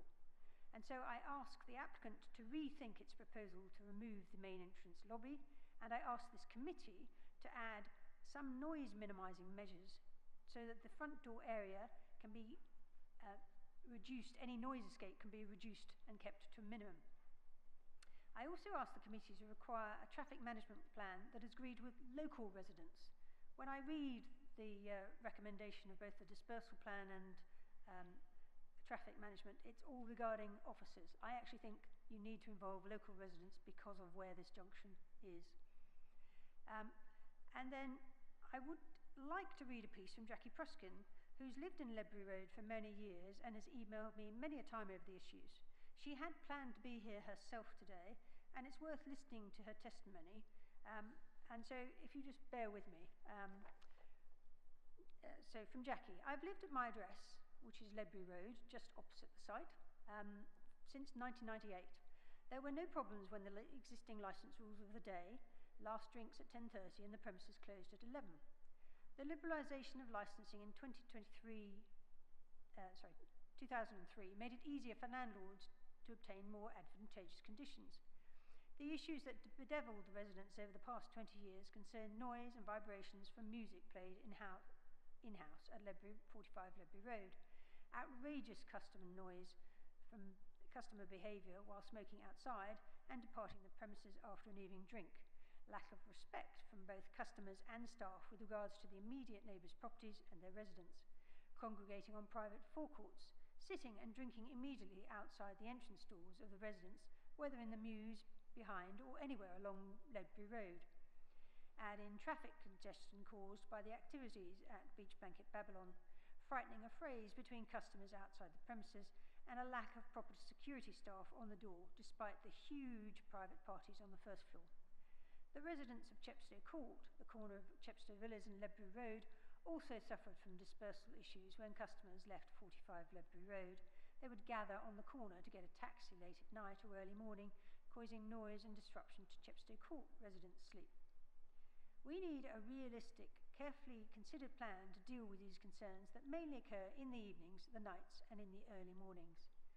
A suggestion: on customers leaving, proactive staff undertake to ensure departing customers will stay at the premises until taxis, miniclubs Ubers, etc. ordered and arrive to collect them. Music. I'm very concerned about the possibility that the playing of music across all four floors, possibly every day and every night of the week, with different types of sound, rhythms and vibrations emanating from each floor, will adversely affect our right to peace and quiet. What is the plan for music control? What will be the job title of the member of staff who will be responsible for what music is played on which floor and for how long? This needs to be looked at. A suggestion that no recorded or live music be allowed on the top floor, which could be a valuable chill space for private members. That the loudness of any music played anywhere indoors be contained and not escape outside to the street or cause vibrations to any houses. And the ground floor exit entrance lobby should be reinstated. This lobby, if constructed correctly, will greatly limit the escape of music and customer noise from the ground floor. We've suffered considerably over the years, and I, Jackie Proskin, ask the committee to look over all the issues raised and direct the new owners and develop accordingly so that these problems don't continue. Thank you. Councillor Bakhtiar. Thank you, Madam Chair. I have prepared a list of conditions, but thinking about it carefully now, I think they are irrelevant. Simply because, talking from experience, this application is incomplete. There are tens of questions unanswered, and the only option in front of you is whether don't think about implementing conditions because there are too many. We need hours and hours to go through them. I urge the committee to reject this application, please. Thank you. I think there was one more. Did you want to speak again, Mrs. Porter? Yes, please. So we have lived in our home since the 1990s, and we love living where we do because of the vibrancy, facilities and colourfulness of the neighbourhood. There's always been a licensed premises on this site since we've lived there, and my household is currently 7 people, 4 working full-time, 2 very small babies, 8 months old at the moment, and we believe that we're entitled, along with everyone else, to use our home and garden and be able to sleep without interference from unreasonable noise from the proposed use of 45 Ledbury Road. We welcome responsible operators and appreciate that Ezra is not the BBB. I am not going to be talking about the BBB. I am looking forward. I'm assuming a responsible and reasonable operator, but for us, the amendments that they have suggested do not sufficiently address our concerns, and we ask the committee to impose conditions to curb and make reasonable the use of the operator of 45 Ledbury Road. And we have 3 principal objections, and I'm going to take them very shortly because many people have already alluded to them, and I know repetition is not going to find favour. Firstly, music and noise emitted with guests arriving at and leaving the premises. Secondly, noise emitted from the premises itself. We're pleased to see the thought that's gone into the air conditioning, the insulation and the noise limiter measures, but this is entirely inconsistent with a reluctance of the operator to accept a condition that the windows remain shut, except of course if there's a fire risk. And the third one is in relation to the licensing hours, both in terms of the music and the outside area, just the operation of the hours. We ask that the hours are shorter to take into account the time necessary for clients to leave and the staff who will obviously be there before and after the clients have left. And in our submission to this committee, we submit that the forecourt, the terraced area outside, that the cut-off should be 9 p.m. So I think the position in relation to the windows being shut all the time and a foyer at the front of the premises, I don't need to rehearse because other people have said that and I adopt their submissions. But it is right to say that when the foyer was in place, it was a significant limiter. It made a big difference to the noise of the comings and goings of people. I suggest that it's obvious that the longer the premises is open, and this is a very substantial extension of the hours from 8 a.m. in the morning until midnight, the longer the premises is open, the later the staff leave, the longer the extension of noise for those in the surrounding area. And we've been told that there could be as many as 40, I think, or possibly even 50 staff. So that gives one an idea of the kind of numbers when people are all behaving perfectly reasonably, but just having a chat. If 40 people are having a chat at midnight as they leave the office, as it were, that's obviously going to have an impact. And of course, that really means once customers leave, the noise doesn't stop, the noise continues. At the moment, we've heard nothing about the use or the opportunity for the ground floor, or indeed the whole building, to be used as a single private event. And if that were the case, you can just imagine when all those people leave, there's nothing on the license that prevents that from happening. But if there's the bigger the event, the more likely it is that more people will be leaving at the same time, and the management issues that other people have already dealt with will be exacerbated. We understand that this is a commercial operation, but we suggest that that would inevitably and drastically undermine the license that they're applying for today. And what I'm unclear about is that when one's asked, what are your intentions, what without any conditions, how is that enforceable in the future? I suggest it probably isn't. Equally, it's already been referred to, but in respect of 10 applications, as there's nothing to limit those, and as a resident, we don't have any opportunity whatsoever to make representations, as I understand it, in respect of those notices. So they could be very, very substantial extensions without us having any ability to be heard at all.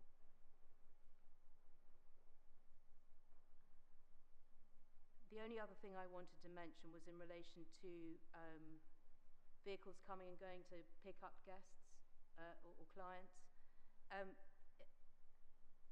With the best will in the world, the real issue isn't the taxi drivers, it's the people coming out or arriving at the premises.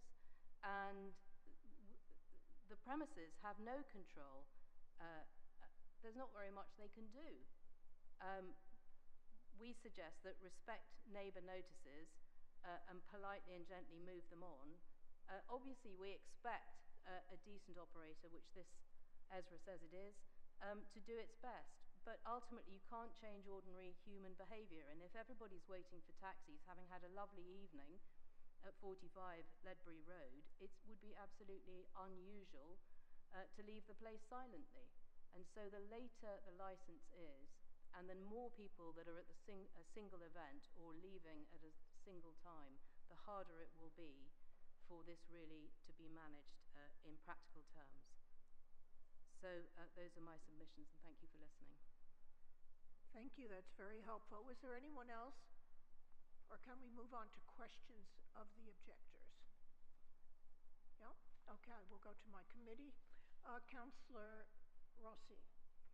Okay, thank you all for coming, and thank you for making your objections. I do understand that you have all suffered a great deal, the residents from the Beach Blanket, Babylon, whatever, and I also understand there is a nervousness about an increased capacity and etc. But in terms of the hours, there is a license already. There is an extant license. So we can't, that is just a fact. And in fact, in terms of the terminal hour, what they're asking for, Ezra, is the same as the license that already exists. I think looking at the morning hours, perhaps we could look at that. But I think, in terms of noise, people coming and going from restaurants, I mean, what is it, if you could change one thing, what would a responsible operator be as far as you're concerned? Because that is, let me just finish that. I mean, there is a license attached to that premise. The terminal hour is the same as what is being requested by Ezra. So what to you would look like a responsible operator? Because there is going to be something in that building. going forward? Are you talking to me? No, because Sorry. you were last to Yeah. speak, but actually it's a general thing to everybody. Yeah. Um, So, if I may say so, I hope I made it clear that my objection in terms of the hours is that they start at 8. It was nothing like that before, and I think it was 7 originally, and now it's 8. And actually, that means that if their licensed hours finish at midnight, staff will be leaving by, let's say, 1, and if it opens at 8, they'll be arriving at 7. So that's one point that I'd like Would to you make. be happy with 10 o'clock? If they opened at 10 o'clock? Well, I'd certainly be happier. they have 10 o'clock anyway, is the Exactly. point Yes. I'm making. So Absolutely. Could I say, I think that question about what would people like is probably that you'll get a different answer from each person. For me, I look at bona fide events and restricting those as well as the capacity. So when you asked about what one thing would you change, I think if you ask each of us, we'll give you a different answer. But for me, the answer would be restricting the number of bona fide events and restricting the capacity overall. Yes, I would just support that. I think the real concern is the additional numbers. We're talking about quite a lot of extra people coming in now, and I think that's the major concern. Thank you for that. Yes? If it's for me, it's the closed windows and the foyer. It's the noise emissions. And Mr. Frankopan? I would refer back to the applicant's own application saying 194. We've heard 450 this afternoon, which is a real shock to us. So the applicant has said there will be 194 people with their own numbers they provided for membership packs. We would expect there to be no more than that. So sorry, I didn't understand because I got 343 as the fire capacity. That's what I got as the largest. On the pack, thank you, Councillor. On the pack, I'll find it for you on page, if I can find where I had it, where they've mentioned it. Here we are. On page 43, Councillor, of the main pack. Yes, of the big pack we've had printed out. Oh, sorry, it's called, just says facilities. It's of the pack tab 5, beg your pardon.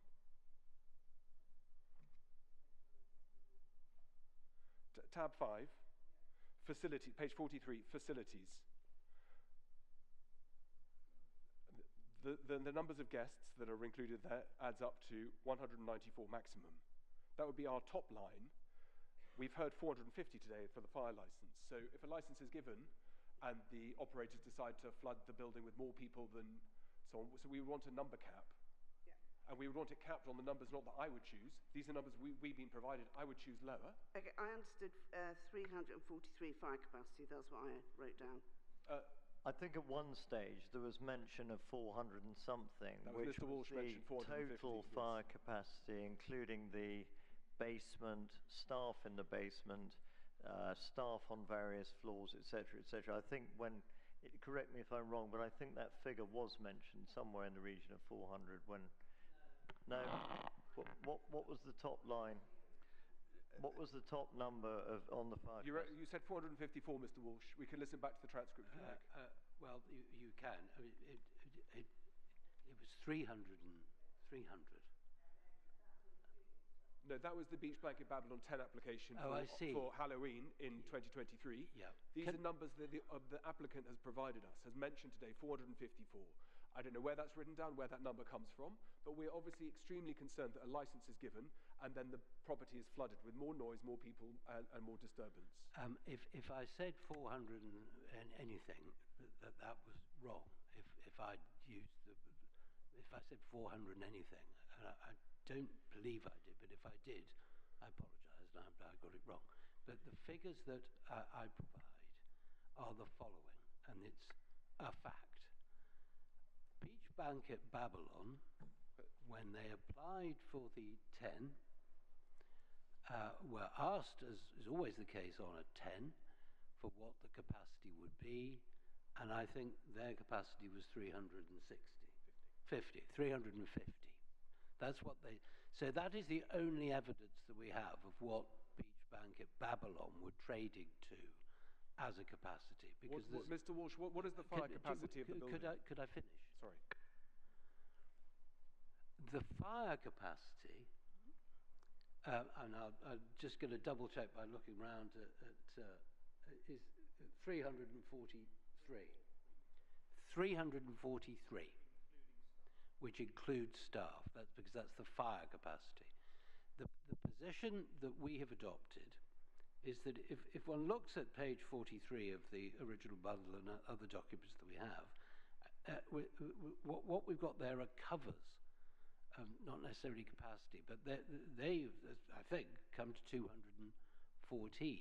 If we add 40 staff to that, that's 254, and we're saying that there should be flexibility, so we ask for 270 for the whole establishment across. We might say, perhaps given that there have been perfectly reasonable concerns expressed, a particular capacity for the ground floor, which we can discuss and talk about, but allowing fluidity above.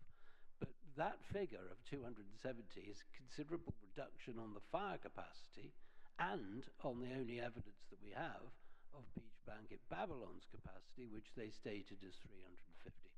And can I say, Ms. Franco, if I said 400, that was a complete error on my part. Forgive me, I meant to say 343. Thank you, Mr. Walsh. I'm not here to cause a problem. In fact, we're all keen to find a result. These numbers on page 43 don't add up to 214. They add up to 164 plus space for 30 more people standing. That's 194. It's not 214, and it's the goalposts that move. A 10 license is highly specific, as you councillors know much better than I do, specific for a single event. The problem is establishing on that single principle. Beach Blanket Babylon is a separate license, separate operator. It's extant, but if they wanted to have that many, again, it would be a separate application. This should be judged purely on its merits. Thank you. I think the 214 plus the extra 40 is on, I think, page 3 or 4 of the additional submission under paragraph 14. But there's a retractable roof is still mentioned. I can find that for you on page 29 of the submission. We still find mention of a retractable roof. Is that part of this application in that case? No, because we've made it completely clear. Yeah. I don't think you have, sir. It says here closure of courtyard roof, but rear ground floor roof. Sorry, can I just interrupt? The conditions there is a condition for the retractable roof to be fixed. Exactly. So we can cover all this in the conditions, but that definitely has been put down as a condition. Could I just add one point, that if one is putting a capacity on floors, it is normal for that capacity figure to exclude staff. So normally one would have such and such capacity excluding staff. Except I assume that if a fire regulation says 343, that it means staff as well. That would be my assumption. That's correct, but fire regulations are calculated very differently. They're calculated on square meterage, and in fact in this room the fire regulations would probably be around 1,000, whereas the realistic capacity of the room is much less.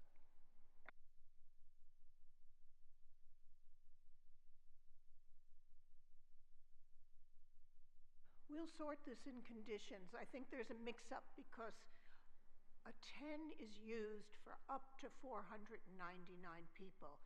It does not go to say that this place is going to have 499. So I understand where you got it from.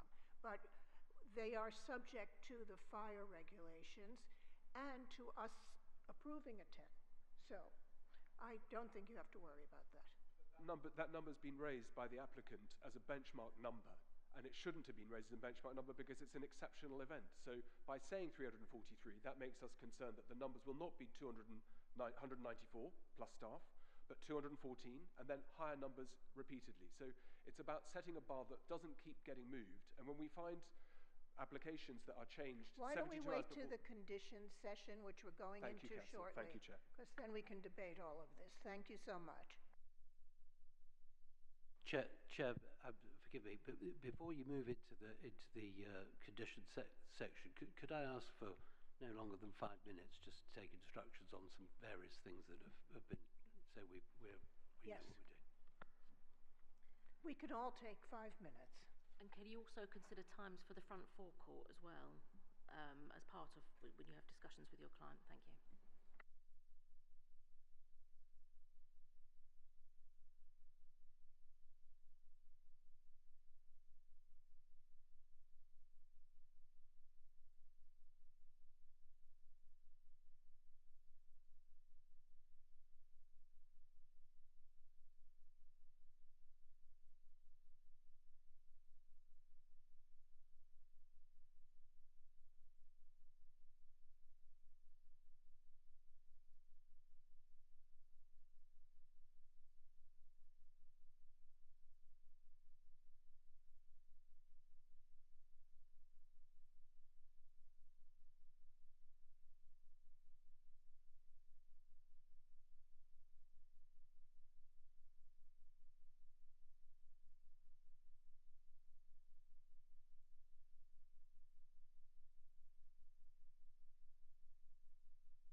Can everyone please stand for the committee?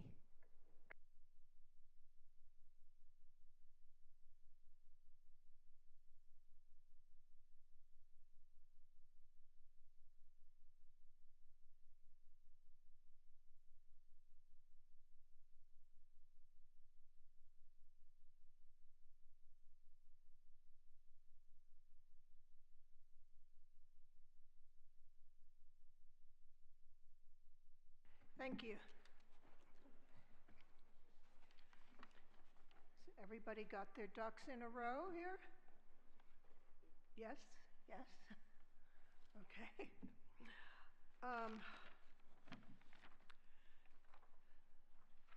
Now I'd like to have our legal officer, Lindsay de Masurier, to deal with the draft conditions and any other queries she may have. Please feel free to raise your hand and make a contribution. Thank you. Right, just bear with me 1 second, please.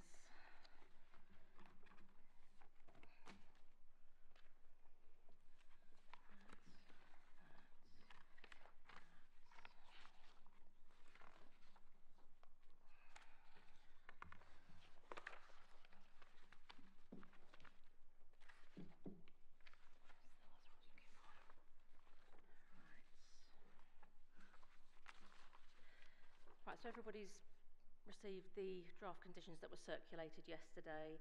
These are obviously without prejudice, and it's only if the councillors are minded to grant. The words in black are the applicants, the extra words in red are additionals that I've put in. Before we start on the conditions, can we just discuss the hours generally? And can I just ask, so you've said you're not going to have a parklet terrace, which would obviously be off sales. What are your off sales for? And do you need the same hours?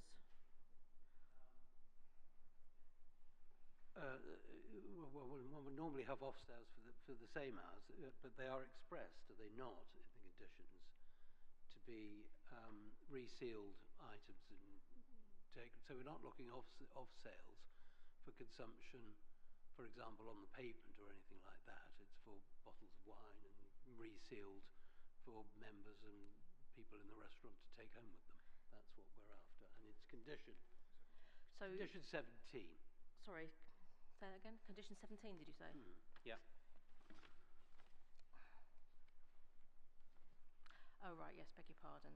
So it's not for the parklet terrace because you're not having one, so we can change that. And it's not like a traditional off license where someone comes in and buys a bottle of wine and takes it. So it's just for unfinished bottles of wine. Okay, thank you. Right. Sorry, thank you for reminding me of that. That's all right. Well, and your additional wording there on 17 has been agreed by us. We can come to that. And also, in terms of, I think some of the councillors may wish, in terms of hours of operation, obviously you're keeping the same terminal hour. Yes. And obviously this is a grant of a fresh licence anyway. But in terms of the starting hour, yes, it was 10 o'clock or later before. Why 8 o'clock now? Do you need sales of alcohol at that time? Well, it's a good point. Actually, we've just been discussing that. You're quite happy for me to. The position is this. It's a restaurant, and it wants to open at 8 o'clock for breakfast. And it's, that's as much for the community as anybody else.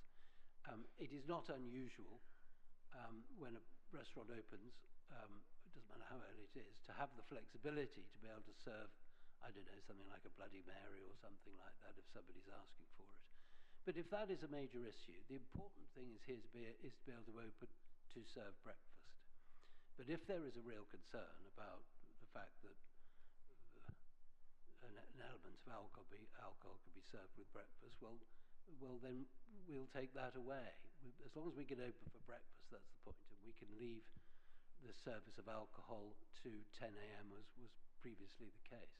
But it would be nice to be able to offer that facility to customers. So that will be for on and off sales? Yes.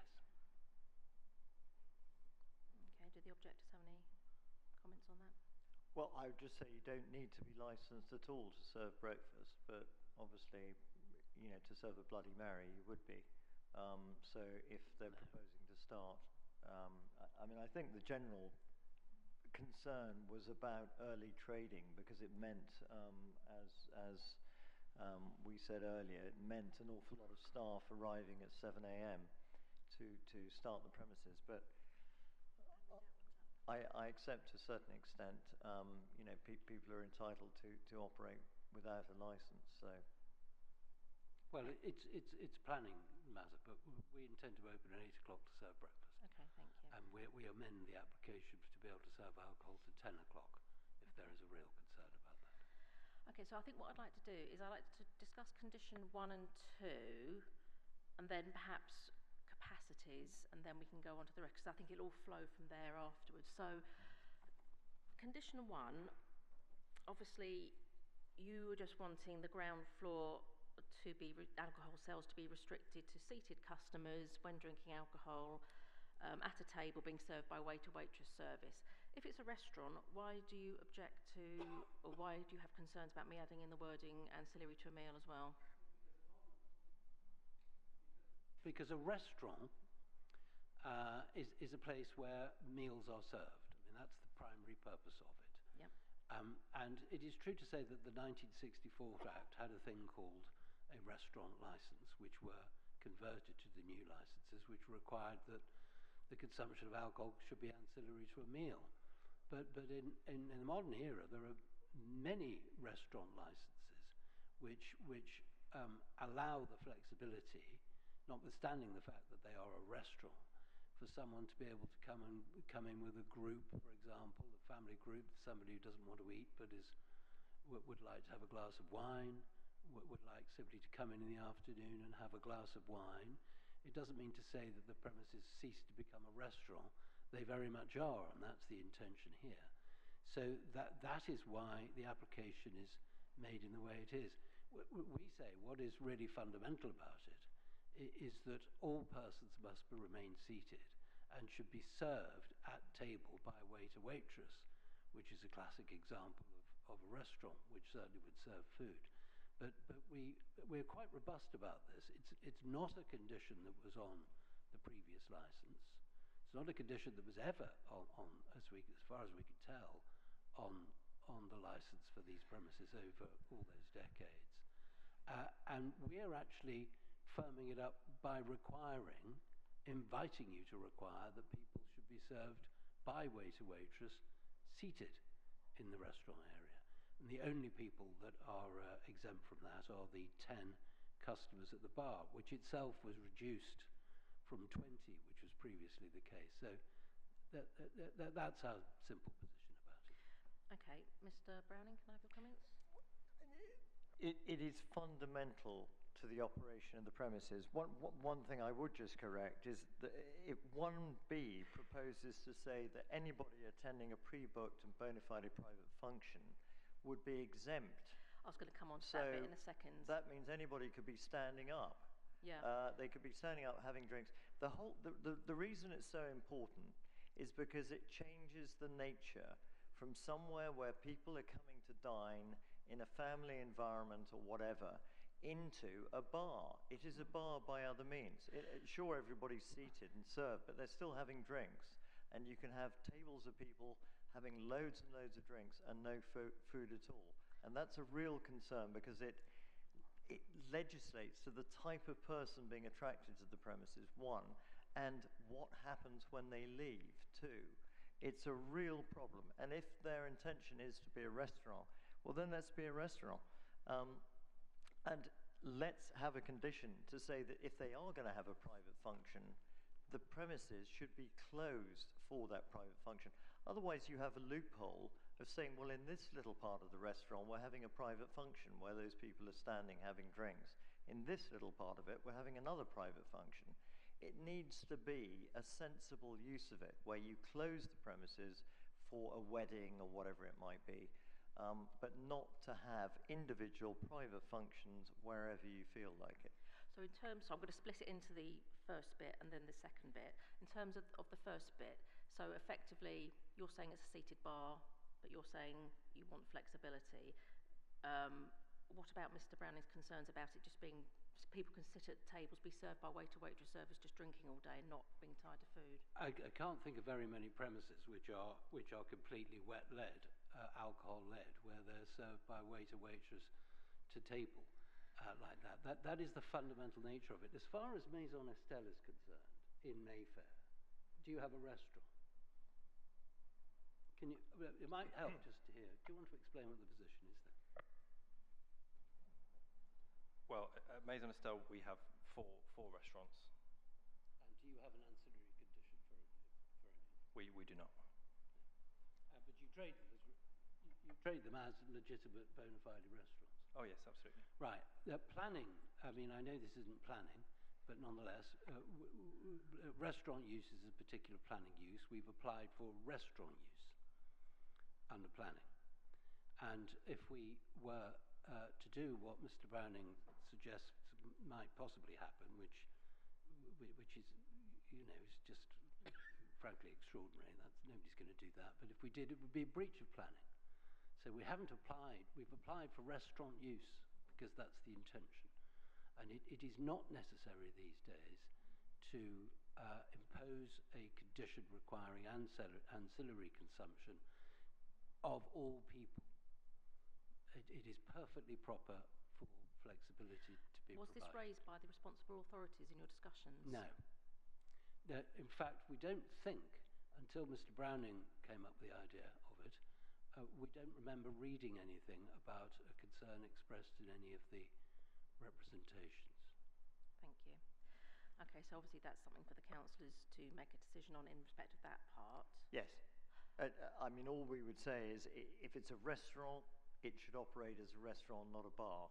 There are 3 floors above it that operate as a bar or worse, where people could potentially stand up and do whatever. So we say if there is a public space here, it needs to be operated responsibly, and a restaurant condition reinforces that, as opposed to turning out potentially a lot of young people who've had loads of drinks onto the street. So we do feel quite strongly about that, and we feel that the subsections of this should also be regulated. And if you look at the plans that I mentioned earlier, they've been hatched incorrectly because a whole part of the premises has been hatched, which is not the bar. Can I just confirm in relation to the plans, right? Firstly, the basement floor plan, that shouldn't have a red line around it because there's no licensable activities. No, exactly. So can you We're provide... taking licensing out of the basement altogether. So in relation to the ground floor, the hatching is no longer relevant because the hatching previously, that's probably right to say, was distinguishing between what were going to be 20 seats around bars, but we've removed that now, and it is only the 10 seats around the central bar.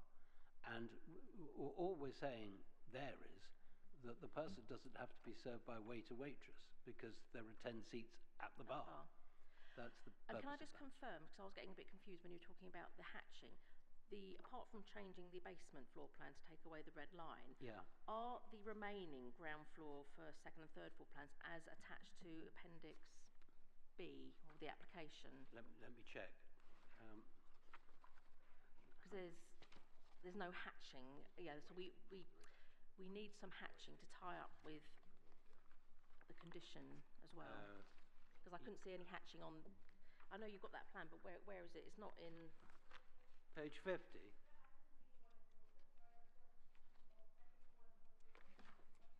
What, in the main pack or the additional submission?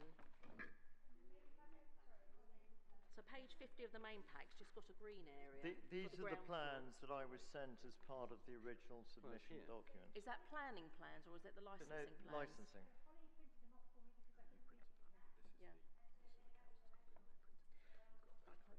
Okay. Well, I can see a green area, but I can't see hatching. This is from Cotton Thompson Cole. Yeah, and it's enlarged. You're quite right. The councillor's quite right. Can I just simplify this? The copy I have shows the hatching in the rear area and the hatching around the bar in the front area. Mr. Spiegler here has got the same thing, but it doesn't show the hatching because the hatching didn't come out on this one on here. your photocopier. But it matters not now because of our amendment of the condition to only account for those 10 seats around the bar in the front area. The hatching can be removed from the rear area because we're not asking. Yes, thank you, Stephen. What I would say, though, is that 1A still mentions the word hatched. Yeah. And therefore, because it mentions that word, it could be interpreted to be the other part of the... Thank you. I completely agree with you. That So should be just for my purposes, because I haven't got sight of that plan that you've got, there was 2 areas of hatching. Yes. If I hold it up, this whole area here has been hatched. And is removed and now. The bar in the middle has been hatched as well. So there were 2 large areas. Yeah. And what we were saying is that this area should never have been hatched because Gotcha. it's part of the restaurant. Yep. So whether that was an error or not, I don't know. But the bar in the middle is appropriately hatched as the bar that we're talking about in 1A. But what I would say is we can actually take out the word hatched altogether, as we don't have the correct plans, and replace it with just a maximum of 10 customers standing at the designated bar area shown on the plan. That makes sense. Thank you. Thank you. Right, turning to B, about obviously the residents' concerns about these pre-booked events which could basically give an exemption and it become vertical drinking.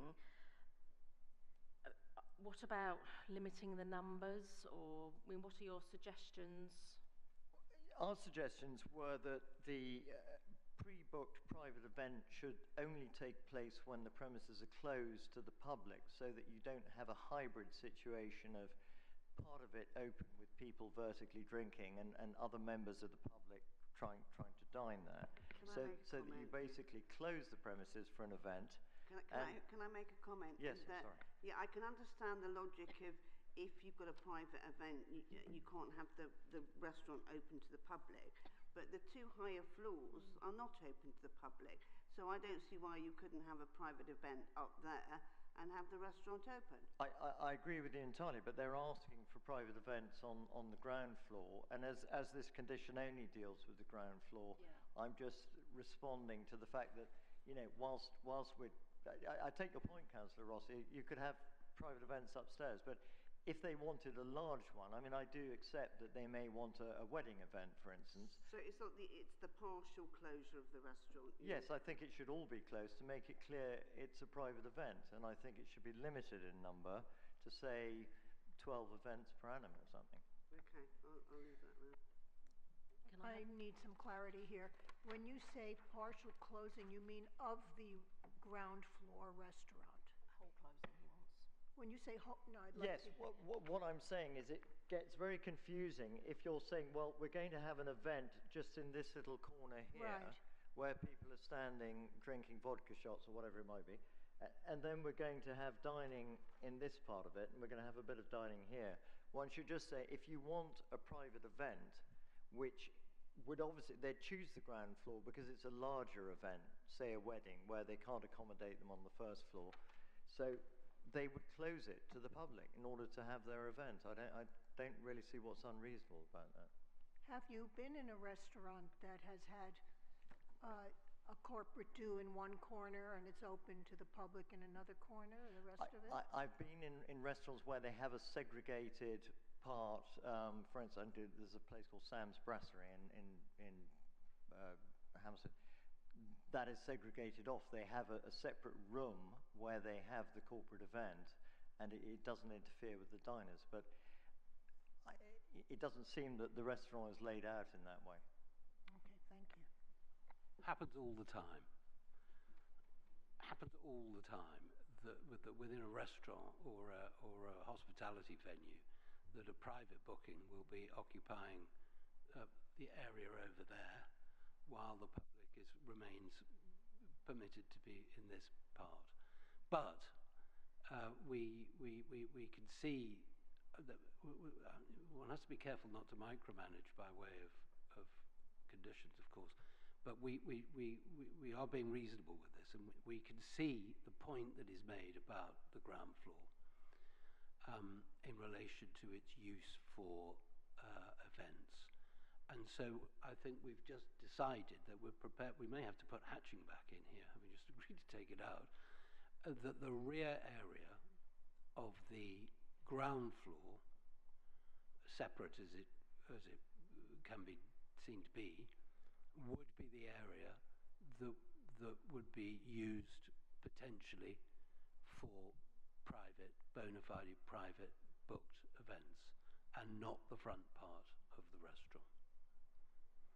That might also assist residents in concerns on the ground floor that, you know, as it were, the ground floor is being used for some kind of an event, if we agree to a condition that it is only the rear area that might be capably used for private events.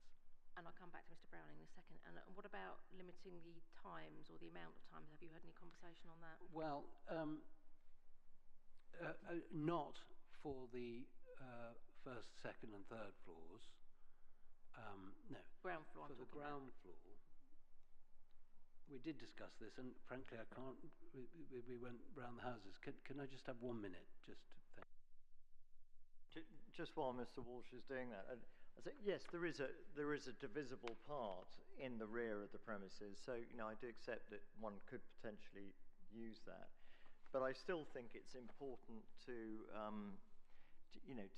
have some sort of control on this, so that we restrict the numbers of events that take place. Events are one of the primary causes of concern to residents because they are noisy, they encourage extra people, and they're particularly concerned to try and regulate them. So I'm sorry, I didn't hear what that was, but I was taking instructions. For the purposes of the rear area, as a maximum, we would think it reasonable to allow the rear area to be used twice a month as an average, and therefore 24 times in the course of any 12 months.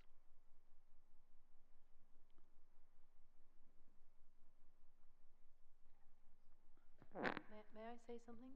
Can I just ask, I appreciate that the applicant has recently changed the plans for the retractable roof, but the area proposed is in that area where it's going to be the new roof. We haven't seen any acoustic plans or understood. In fact, the acoustic report is now out of date as to what the soundproofing is going to be in that area. So I'm really nervous to agree, because that 24 events is going to be peak noise. Can I assist with that? The acoustic report dealt with the worst case scenario, which included when the roof lights were open, mechanically open. And the conclusion of the acoustic report was that even when mechanically opened, with the use of the sound limiting device and so on, that there would be no noise nuisance at noise sensitive sites. That's what the acoustician was asked to deal with. We then, or the operators then, listening to the concerns of people in Ledbury Mews about the opening thing, the opening roof lights, said, no, we accept those concerns and we will have them closed. And I think the point, is it not, is made in the report that having concluded that even with them open, that the problem could be addressed appropriately, when it is closed, the problem goes away. 8.5 on page 15 of that report, 69 of the applicant's supplementary bundle. Paragraph 8.5, in the event that a fixed conservatory roof is installed, music could be played at the level shown in table 3, which appears below, at all times during the proposed periods described in paragraph 2.3, which is part of the report. The resulting sound levels at neighbouring windows would be seen shown in table 4, and music sound breakout levels would therefore comply with RBKC's usual requirements. And can I just jump in as well? Condition 20, the premises shall not be used under the terms of this licence until an acoustic report from an independent acoustician shall be submitted, so that can be covered in that as well. Exactly, yes. Can I just remind as well that the acoustic report said that our property, which is right behind, is 10 metres from the conservatory. It's in fact 5.2 metres. It was an inaccurate measurement. May I ask for a point of clarification in relation to the suggestion that there would be fortnightly, no more than fortnightly private events. Twice a month. Yeah, twice a month.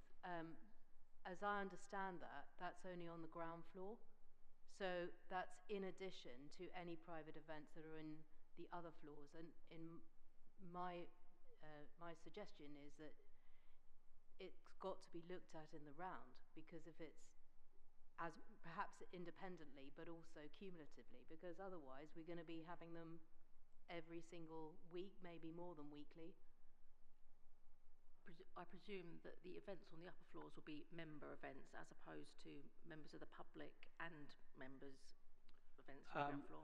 No, the upper floors, I mean, it's always difficult in a private members club because private members pay their membership and they don't like to be usurped by other people, so it's got to be carefully done. But it could include privately booked functions. It would be normally membership related. And of course, the kind of events have been described already. You can mention it with the members club. It's talks, it's book signings. Yes, of course, it could be a celebration. It could be a wedding anniversary or whatever it is. I would just say we need to operate on the basis that every private function is a stand-up drinks party with no food. And that's the benchmark on which we should be really deciding this. That turns out an awful lot of people into the street at the same time, potentially having had quite a few drinks, talking more loudly than usual, and that sort of thing. So I would say, I agree entirely, we should look at events in the round and set a private event limit for the entire building. And if you feel that that is 24, so be it, we would say 12.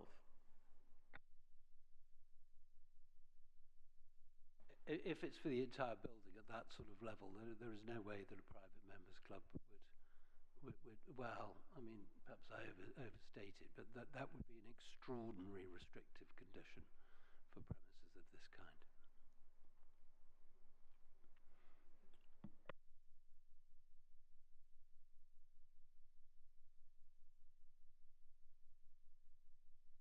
I think the councillors will obviously have to go away and make a decision on this point in hand.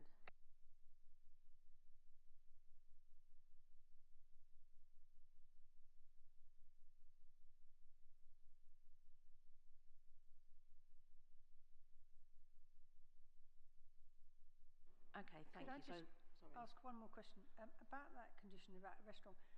The restaurant is the piece that's open to the public, and therefore it's actually a public benefit, you know, and so it's a real shame if you're going to close it, or more than half of it, or the attractive part, which is the bit with the light. So I genuinely think 24 it ceases to be a restaurant, it ceases to serve the public. Well, I think they're talking about a section of the restaurant, yes, and is the twice glass, a month. So which is the glass area. Yeah, and under so the glass roof we're so as talking a about. result, Yeah. you get left in the dark area for the rest of the public. Well, I think that's probably a commercial kind of issue for them, whether they. Right. Okay. So I think we've. I just wanted to say it's a bit tricky to limit the whole premises to 12 events a year. You know that, and I know that, because in a private club, what constitutes an event? We shouldn't be micromanaging, and it's unreasonable. You don't want the place to be empty again. Let's try to give some reasonable conditions. I think if you have any problems, file complaints. We're happy to hear them, and that's what you should be doing. But to tie their hands before they even open, it's unreasonable. And also in a private club, you cannot judge what is a party, because it can start with 6 people and it can go to 12 people and another table joins them. Their job is to control the noise and to do a good job doing that, because they don't want to disturb you. But if we make the rules so impossible to manage, we're wasting everyone's time here. We'll be back to an empty premises again. And I think we have to work with them and see how we can make it comfortable for you as best as possible.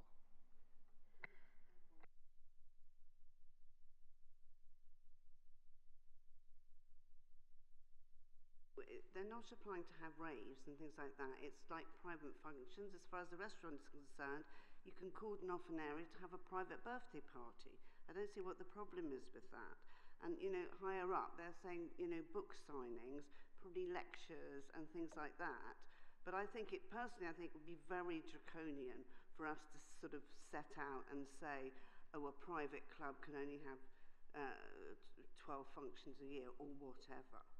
I don't think we have to look at the licensing objectives, and I think we've gone way, way, way away from them if we start to micromanage in that way. Yes, I mean, I think a lot of what is being suggested by residents is based on terrible experiences in the past. I hear what you say entirely, and you know, one can only hope, and of course I personally wish them the very best, and I'm sure, I know that they are very responsible operators in many ways, but you know, I think there is a genuine concern that private functions can be misused and that they can be the source of a lot of their problems. So, but I take Councillor Evans, I take entirely what you say in terms of them having to prove themselves as responsible operators to the residents. Yeah. Could I just say, I think 12 in the building is very much on the scant side. So, but I do think the focus on the ground floor not being a restaurant is a concern, because actually I think the private events are what causes the noise, and as a result you can control them higher on different floors. Whereas if you start mixing the noise, what I find in a restaurant, if you get background noise, is the noise gets higher because everybody talks above the noise next to it. So I merely say that I think 24 is too large for the ground floor, but too many for the ground floor, but perhaps 12, but I don't necessarily think 12 across the whole building is the right answer either. Thank you. And just one final point on this. If we're talking about the 24 events on the ground floor over the course of a year or 2 per month, do we need a hatching of the area at the back just to denote that area? Yes, I'm so sorry. We're only having just said we've taken the hatching out because we're not asking for additional seats at the back. We should put it back in to delineate the area. Fine. So change the basement plan, take away the red line, amend the ground floor plan so there's just hatching in that area there. Yeah. Thank you. Right. Okay. Let's go on to number 2. I think we discussed that perhaps 24 hours was a bit too quick to kind of admit people. I mean, I don't know what your suggestions are. I know on Roof Gardens it was 7 days, but that's a lot bigger an entity. I appreciate that. Can we just have your thoughts on membership, nomination, acceptance? Yeah, well, as I said before, the only reason why we said 24 hours, and this is normally a condition that is for the purpose of ensuring that what used to happen for private members clubs is that people would come to the door and they would be signed in as a member upon payment of £7 or £20 or whatever it was, and then they were a member. But to avoid that happening, that's why the 24-hour rule was put in, as it were, or the condition, which prevents that from happening entirely. So it's not in any way an indication of how long it takes to become a member. The purpose of it is to avoid the mischief of the problems that used to be had from. Yes, I think if it helps, the 24-hour issue is not a problem. It's more just a question of perhaps being clear on keeping a register of members and governing how many guests a member can bring, perhaps, so that there's a little bit of control in terms of how the club is run.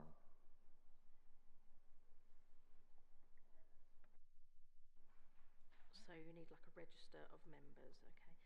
That's actually, how do you feel about that? That's quite a good control by saying, are they limited to bringing 4 or 6, that they can't pitch up with 10 friends or whatever? What do you think makes sense?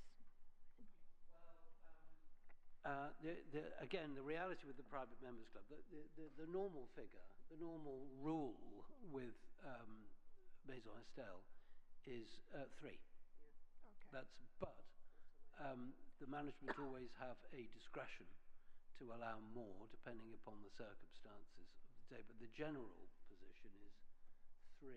But if you are minded to put a limit on it, I'd ask for more than that because of the managerial discretion. And I don't know, 6. But it would normally, with Maison Estelle, this is how the members like it and have every entitlement to, it's normally 3. How do you feel about that? Yes, and I'm reminded, can I suggest this? This is suggested by the applicant. Mr. Spiegel has just reminded me of it. We might add a list of the names and addresses of the members of the club shall be kept on the premises at all times, together with a book showing the names and dates of attendance of any guests introduced by members. Both the list and the book shall be produced on demand for inspection by the police or an authorised officer of the council. That would be a strong mechanism for keeping a regulatory monitor on the position. Do you have a database? Do you have a computer at the door, or you're talking of a handwritten book? Chair, we have a database on the door, as you pointed out. Yes, we do. Okay, that should be helpful. We propose to, yes. Can you, sorry, repeat that slowly because I didn't catch that, sorry. Yeah, sorry, it's me being all analog. A list of, yes, I think they called it a book, I didn't mean that. It's digital. A list of the names and addresses of members of the club. Hang on, slow down, names and addresses of the members of the club, yeah. Shall be kept on the premises at all times.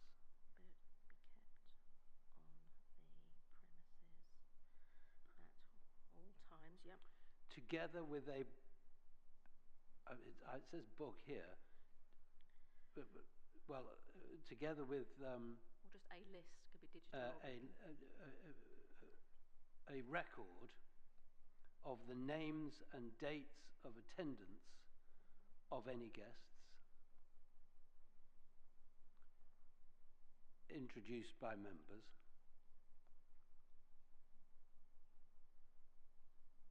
Yep. And then the last sentence is both. It's gone out. The light's gone out.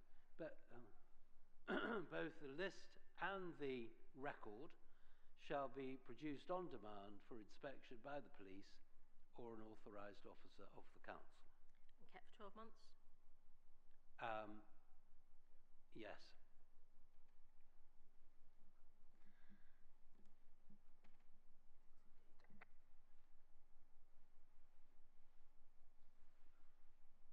Mr. Browning? Yes, I'm grateful for that. I think that's a very useful addition.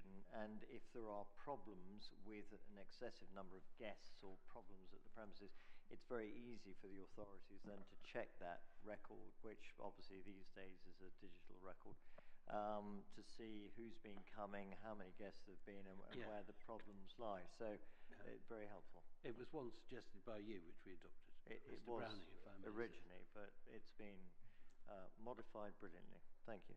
Thank you. And just quickly skipping back to number 1, I'm going to, because you're not having a pavement licence, I'm going to delete the paragraph about where a pavement licence is granted, because obviously that subsequent condition 17 restricts off sales anyway, just to clear that up.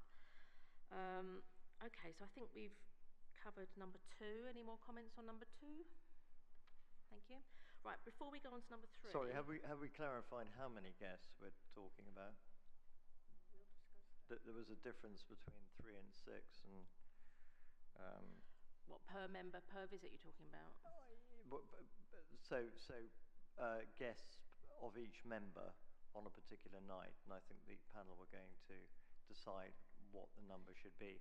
I do understand in some instances, if a celebrity arrives and they have a few sort of hangers-on, maybe they want to let more in than normal, but normally, as Mr. Walsh says, the number is 3. Okay, so you're saying 3 and you're saying 6.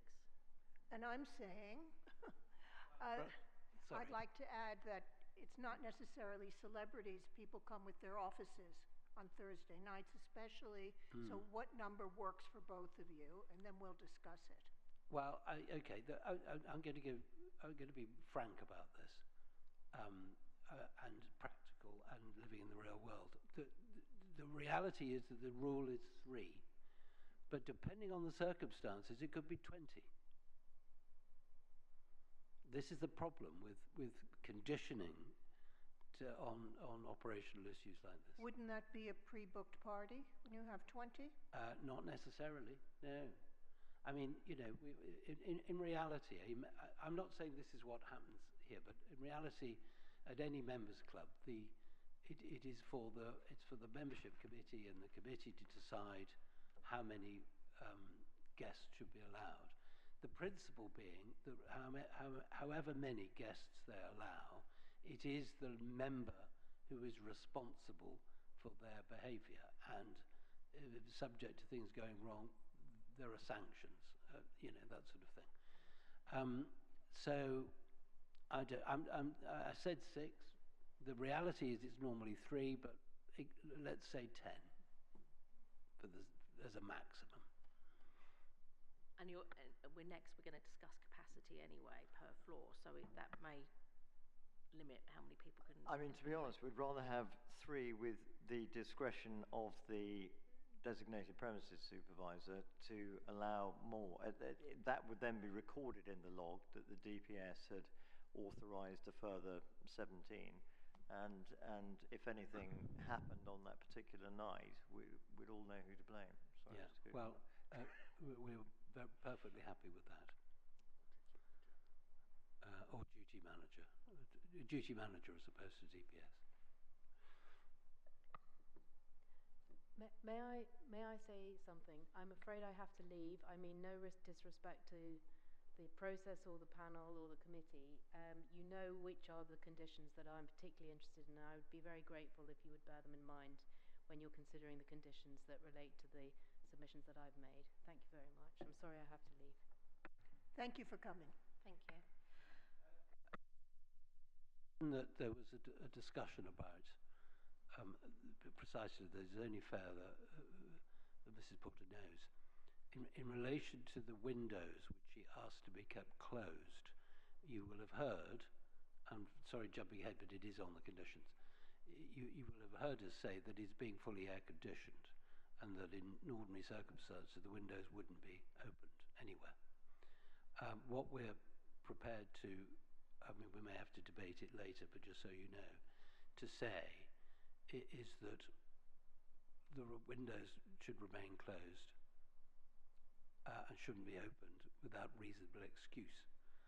Now what that means, or can mean, is that if the air conditioning were to go on the blink, or it was faulty in some way, it would mean that the premises wouldn't have to close for fear of breach of that condition.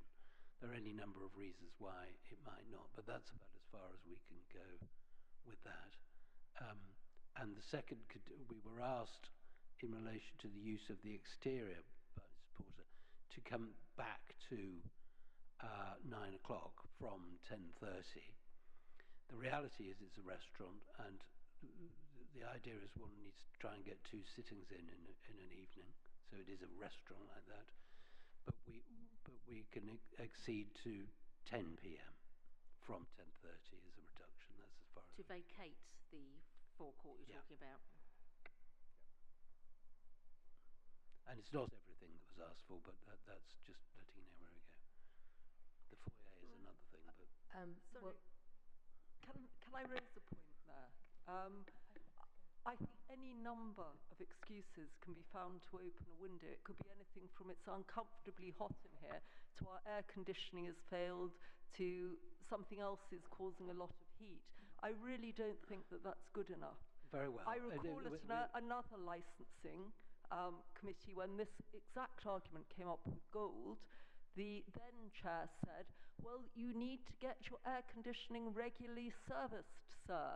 And if it's state-of-the-art equipment, then these irregularities don't occur. Yes. And I I would ask the panel to bear that in mind. You are creating a carte blanche if you say reasonable. What is reasonable? Residents desire and need to sleep, their children's need and desire to sleep, or the patrons of a private members club wanting to have more airflow. May I make a suggestion before I leave? May I make a suggestion? Perhaps instead of reasonable, it could be exceptional, because then it would be the air conditioning has broken down unexpectedly, something along those Would lines. it not be the case anyway that the licensing authority, say for example, if we didn't have that extra wording and you did open the windows, would it not be the case that if you were able to show that there was a fault with the air conditioning system, then you wouldn't be prosecuted anyway, so it wouldn't really be an issue in reality? We couldn't possibly agree to something which would give rise to a criminal offence, but on the basis we didn't think we'd be prosecuted. Okay, I see the point. We'll withdraw that then, and we'll leave it at the 9 o'clock as requested by the Environmental Health Officer. 9 p.m. to vacate the front. Sorry. Yeah. 9 p.m. for the windows. Sorry. Yes. The responsible authorities have asked us to keep windows and doors closed from 9:30. It used to be 9. I think it's 9:30. It used to be 10:30, and we've acceded to that request. That's the responsible authority making the request. We were just trying to be helpful with the rest of it, but we'll leave it at that condition. Sorry. But really, why should this applicant have much more lenient terms than all the other licensing premises adjacent in noisier locations, which I outlined?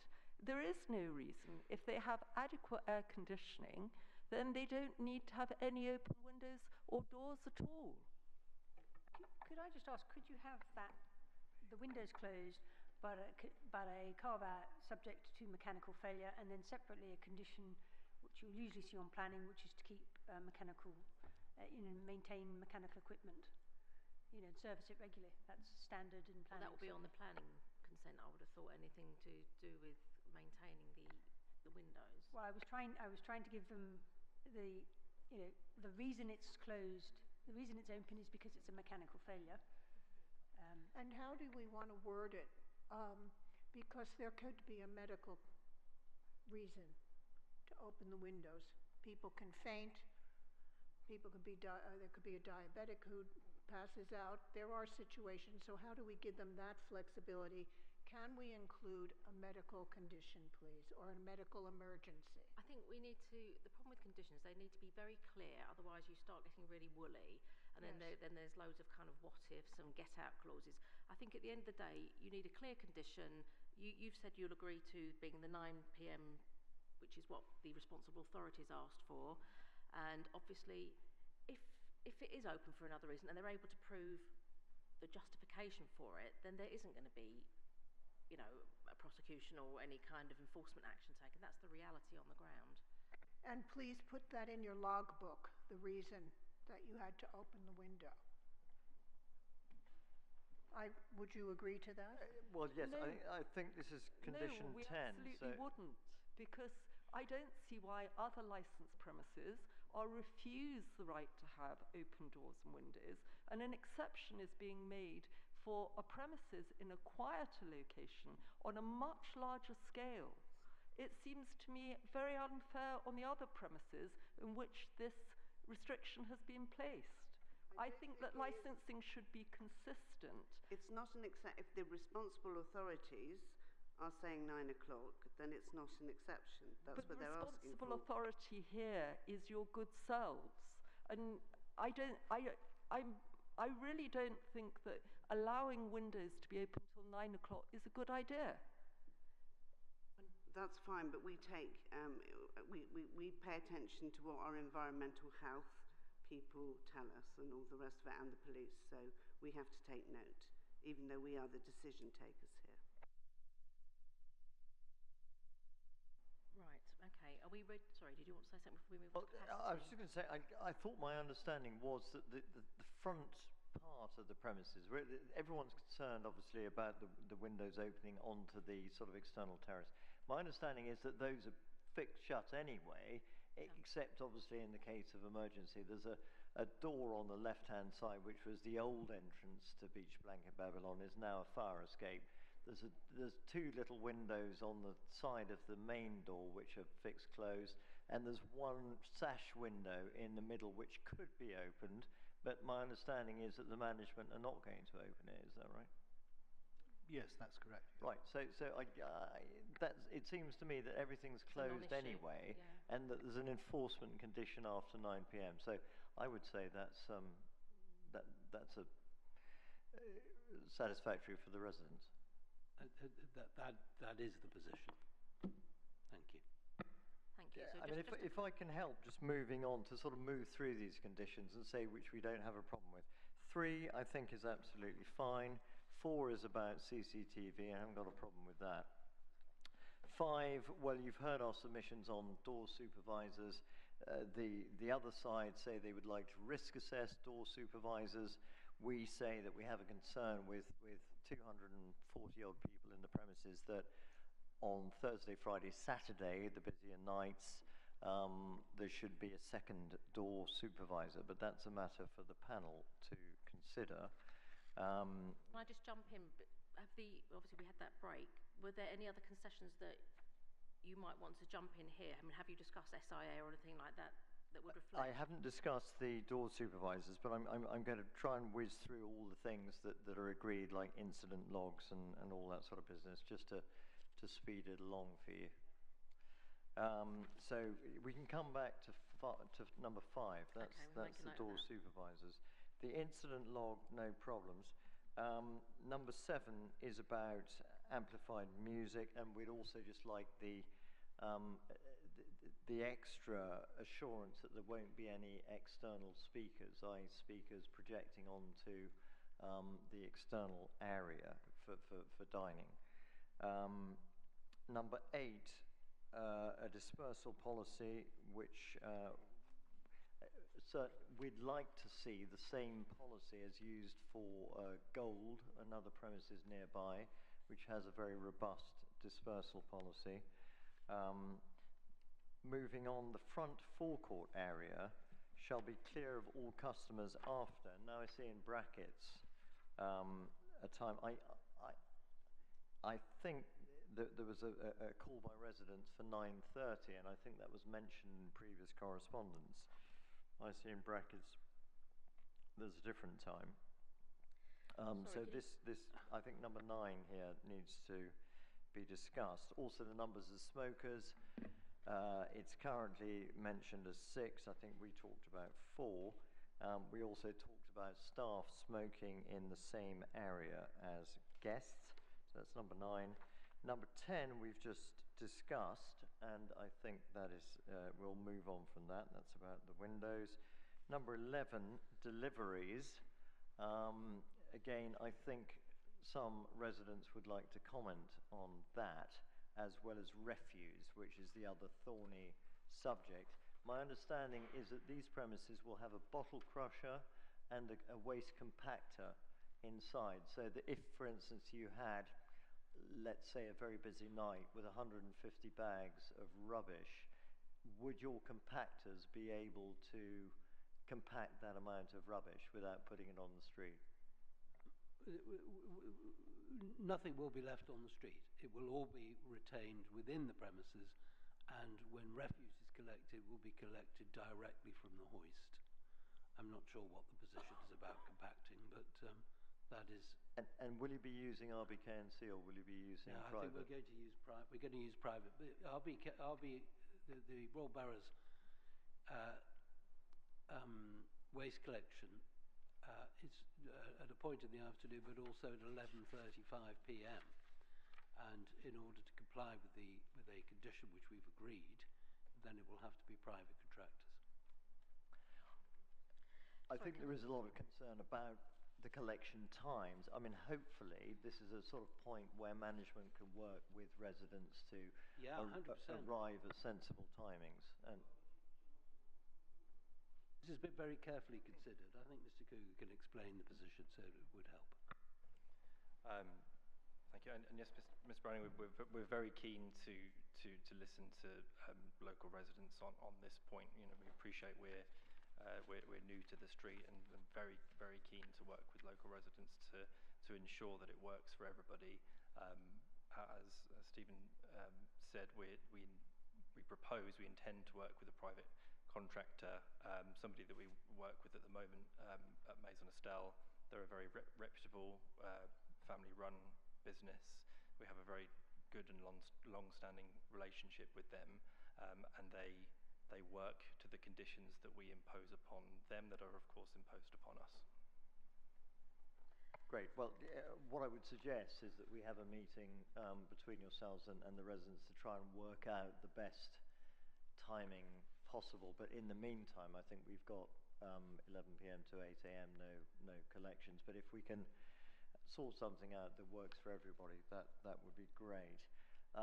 Again, taxis and minicabs, another thorny issue, because obviously taxis only listen to a certain extent to what the management will ask them to do.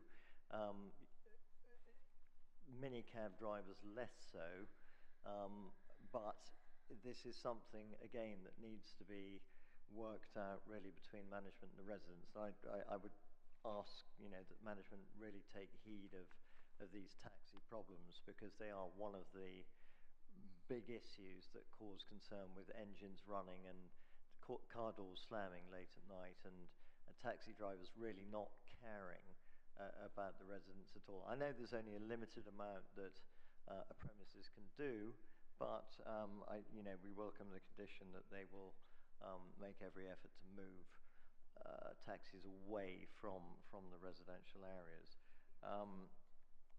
Consumption of alcohol, we'll see. So this is an important condition. It's a condition that number 14, and we support that. Number 15, notices asking people to respect neighbours, yes. 16, again, is about rubbish. 17, we've talked about that the only off sales would be in sealed bottles of people who have had a bottle of wine they want to take home. 18 is about the carnival, and again, the item that we ask to be universal in that is the external speakers. Number 19, we've already seen we haven't seen the dispersal plan, but we've seen the management plan in these documents. Number 20, and again, we would ask for the dispersal plan to be along the lines of Gold, the one that was approved by the committee for Gold. Number 20, premises not to be used until an acoustic report's been provided. Well, I know there is one, but presumably there's going to be another one updated and more relevant. Is that right? I see a nod from yeah, that's correct. Yeah. Thank you. Number 21 is about meetings, and again, I think this is crucial. It is where things can go so badly wrong, so it's good to see a condition which encourages all parties to regularly liaise with each other. Number 22, no smells, is a standard condition we welcome. Number 23, likewise, to do with the sound limiter, and I understand that all external sound generating equipment will be routed through a limiter which will be set by the Environmental Health Department, so that's good. No noise or vibration, that's a standard condition we welcome. We are concerned about plant. Obviously, all of the plant, I would imagine, will be new because you're spending such a lot of money on these premises. And again, we're very concerned by previous problems with the plant. So that is a good one to see. The rear ground floor window lights should be fixed shut. This is the condition about the roof that was going to retract and is no longer. Staff and customers, well, now this 26 is a little bit confusing because we've asked for staff and customers to smoke in the designated smoking area, and yet this condition suggests that they might be planning to smoke in Ledbury Mews. So I don't think, in a way, the condition really needs to be. It's just a question of ensuring that nobody smokes unless they're smoking in the designated. I think it's more of a bolts and braces one, saying not in Ledbury Mews. If it's belt and braces, yeah, then fine. Noise limiter, again, some of these conditions perhaps should be conflated together, because we've had one about we had number 23, which really goes together with number 27. I'm not quite sure why they're separate. A dedicated telephone number is important so that residents can contact someone at all times. Challenge 25 has been volunteered, so that's good. And then training for alcohol training, again good. And where the premises are let to individuals or groups for a private function, a named member of staff will be responsible. And again, I think that's all part of this electronic ledger, which will no doubt stipulate who's responsible for what at the premises in terms of private functions and other events. And it will have no effect until the previous license has been surrendered, which is something that we asked for. And the forecourt area will be kept clear between 10:30 p.m. I think they said 10, didn't they? It should now be 10 o'clock, I think, and 8 a.m. the following day. Tables and chairs rendered unusable. The reason for that is that it discourages anybody who might not be associated with the premises from coming and sitting on them and perhaps talking and remaining there. So if it can be turned upside down or brought inside or whatever it might be, then that is appreciated. I hope that's useful from our point of view. If there's anything we need to go back to... I think you wanted to go back to 5 and 9 and capacity, yes. But I'd like to know from Mr. Walsh, obviously you whizzed through what you're concerns with, but I want to know if he had any concerns with the conditions, especially with my amendments in red. Obviously we've discussed the... No, I've already addressed you. I won't repeat it in relation to condition 1. Yeah. We don't have an issue. We have no issues, in fact, about any of these conditions, save, hang on, 9, yeah, customer staff to be. Are you happy for customers and staff to smoke in the forecourt? The way in which it, can I just check that again? Customers and staff shall only smoke in the designated area, etc. I think that is fine, but what we can't do is legislate against staff when they're coming to the premises or going home, or when they're on their lunch break, when they are entitled to walk around the area and so on, and we can't restrict smoking there. But so if they are on the premises, then they would have to smoke in the designated area, which will be the forecourt, which the will be the forecourt. Yeah. If they are not on the premises, we're minded to impose a condition of employment that they do not smoke on Ledbury Road, and certainly Ledbury Mews, where no one is under so is this that a new matter of license adding to that? I don't think it 26? does. Should we just add to 26 Ledbury Mews and Ledbury Road? Yeah, that's the position. Ledbury Mews West and Ledbury Road, is that correct? Ledbury Mews West. Yes. It would be helpful if you moved people down to Westbourne Grove to smoke, because if you go to Chepstow Villas, so Miss Porter here was from Chepstow Villas, you're just moving right to her front door. That can go in the external management plan, can't it? The more finer details. Yeah, but there's a Mews opposite, so we don't want everybody shifting to the Mews opposite, which is Ledbury Mews North or Chepstow Villas. So heading towards Westbourne Grove is a commercial area. That's helpful, actually. Thank you very much. I think it would be very helpful, if possible, for the staff manual to explain why residents have been very exercised about this issue, and to ask them please not to smoke in any area other than the designated area. Yeah. Well, certainly not on Ledbury Road or Ledbury Mews West. As I say, it's quite difficult to legislate against staff when they're further afield for obvious reasons.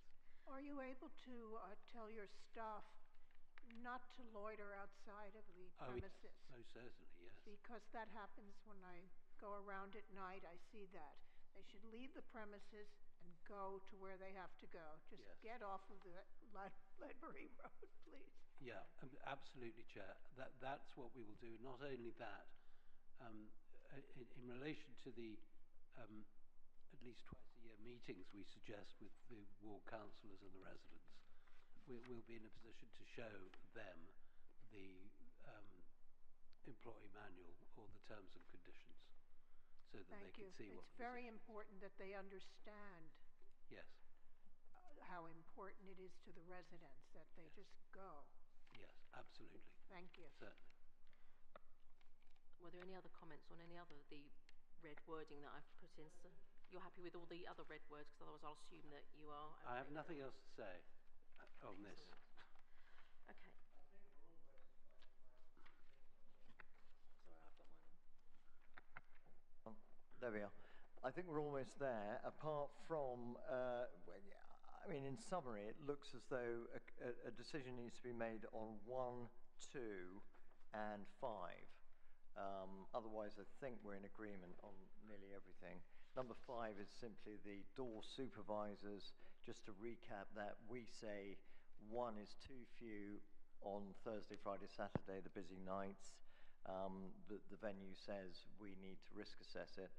I understand there's always an issue with this. Door supervisors cost a lot of money, and it's an age-old problem. But our concern is with 250 people in the premises, and on a night where capacity is likely, it is a good idea to have an extra pair of hands for security.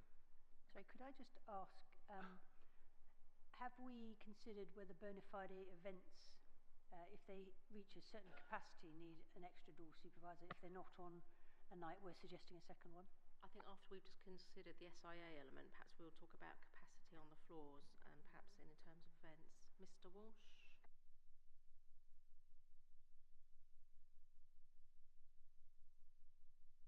I'm so sorry. SIA, Thursday, Friday, and Saturday. Yes. So that's why there's the importance of risk assessing it, because on Thursday, Friday, and Saturday, it won't always be necessary to have more than one SIA door staff, which is why we say there should be at least one, and this is what the police requested, I think. There should be at least one, and that was on Thursday, Friday, Saturday. The residents then asked, please, we think that should apply all week. And we considered that and thought that was a reasonable request, so we have it apply all week as a result of that. And the position now is that we risk assess the need for additional SIA, particularly at weekends.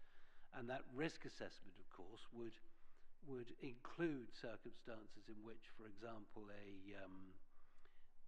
private event was on, where there were more people than normal, then that might result in a risk assessment requiring more than one. But we frankly don't think it is necessary to have two for the sake of it on Thursday, Fridays, and Saturdays. That's why it's a matter of management consideration. And there we are. I mean, I agree with that to a certain extent, and of course, if there is an incident, then these things get looked at very carefully. So the risk assessment is tremendously important, and if one has a lot of stand-up functions where there's more drinking than food, let's say, then that should play into that factor. But fair enough, it's something that may need to be reviewed if there are problems. Okay, thank you for that. May I ask, how many door supervisors do you have at Maison Estelle in Mayfair?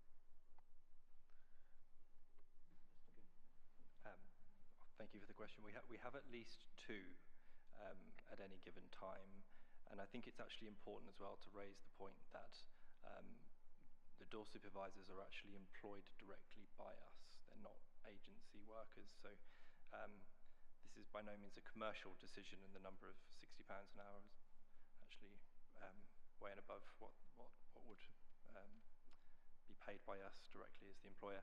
I say that's important because they're a group of very experienced people that we intend will become familiar faces to residents and to members, of course, and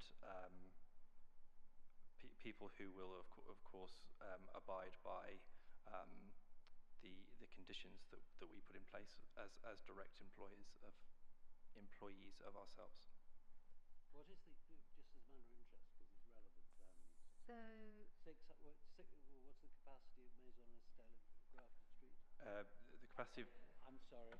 I was just asking because there are two SIA, what is the capacity, I'm asking, that is to say the operational capacity at Maison Estelle in Mayfair, Grafton Street? The capacity is 600 people.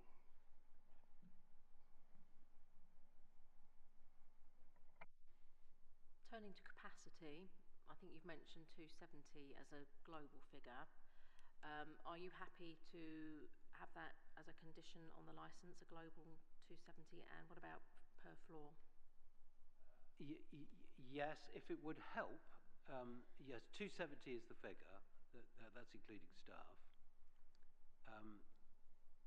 We've considered the position in relation to the ground floor restaurant rather than bracketing it per floor. We don't think that's necessary, but we could give you a figure for the, if you wish to do that for the, is it 90 excluding staff? Ground floor, 90 excluding staff. And I presume the ground floor is obviously the largest area compared to all the other floors. Okay. Do you have any comments on that, Mr. Browning? Well, yeah, I mean, I think it's always useful to have a capacity so that everybody knows where they are. I take Councillor Evans' points about giving, some flexibility to operate upstairs and trying to do it as well as can be done, and hopefully the residents will see that. But I think it's useful, yes, to have a ground floor capacity. It's a public area. And I think also you're going to look at the capacities for smoking outside, but that's another matter. I think there was a limit, wasn't there? 6 outside Well, I think 4 was the 9. original number, and then it seems to have changed to 6 on this document. Oh, this is also number 9. The front forecourt area shall be kept clear of all customers after 10 p.m. except for a maximum of 6 persons leaving temporarily. So it's after 10 p.m. that 6 kicks in. Is that sufficient? That's obviously with yes, the noise. I think we'd originally said 4, but it seems to be 6. I mean, the main thing for us is that whoever's smoking doesn't have drinks with them, because obviously anyone carrying drinks stays out smoking a lot longer, and the whole point is to. Let me just check the wording. That certainly is agreed. No smokers after 10 p.m. going out to smoke. Yeah, I think I put us under a second bit under number 9. Customers permitted to temporarily leave and then re-enter shall not be permitted to take drinks or glass containers with them, and that would include the forecourt area, would it? Yes. So forecourt area and beyond. It does include that, doesn't it? Yeah. Okay. Could those hours match the clearing of the forecourt, so that you have clarity on when the forecourt's emptied and that the smokers can't be? The forecourt was to be emptied by 10 p.m. anyway. I thought it was by 9:30. 10. I think we've agreed 10. It was actually 10:30, but we agreed. Yeah. 10. It's very late for the neighbours opposite. Yes. Sorry, may I go back to the door supervisors? Maison Estelle may have large capacity, but it's not a residential area in the way that Ledbury Road and our area is. So surely door supervision is more important. Grafton Street at that time of night, how many residents do you have in the area? And it's mostly commercial. This is mostly residential. It's certainly not as residential, of course, as Ledbury Road. Yes, accepted.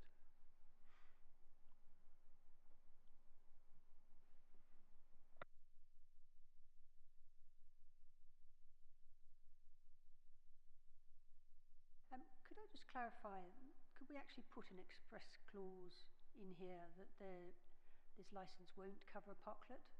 For the very reason that I don't know how legislation changes, but I know these licences stay with properties forever. And we've had the applicant who said he doesn't want to apply. And I think we were all somewhat taken aback by the conditions that suddenly appeared.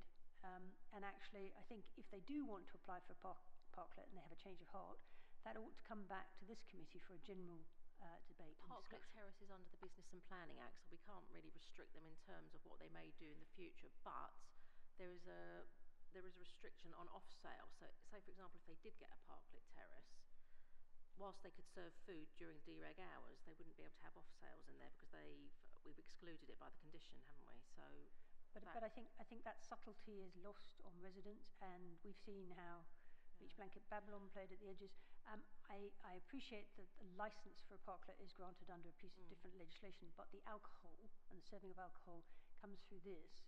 And I think that's where you get the noise. So it's just, if the committee could serve consider alcohol in the parklet terrace, though, because the officers won't bite on that. So they can have soft drinks in the terrace if they were to apply for one. But I can certainly document in the full decision that they've said that they're not going to apply for a parklet terrace. But it's a bit above and beyond to say you can't ever apply for a parklet terrace, to be fair. And the terraces end at 10 o'clock anyway, don't they? So generally. So have we dealt with everything apart from number 1? Yes. Well, in fact, in relation to number 1, I've got. We said earlier on, in relation to the earlier hours, 8 a.m., that what we wanted to do was open to serve breakfast. We'd like to have the ability to be able to serve alcohol with breakfast for members or whomsoever through the club. But I said earlier on, if that is a problem, we'll go back to 10 o'clock. But I am asked, actually, to give serious consideration to allowing that at weekends, on Friday, on Saturday and on Sunday. That is to say, to be able to serve a Bloody Mary or whatever it is with breakfast. It's not a question of having any functions that would be vertical drinking. It's just to allow that flexibility. So we just request it now for weekends, Saturday and Sunday morning.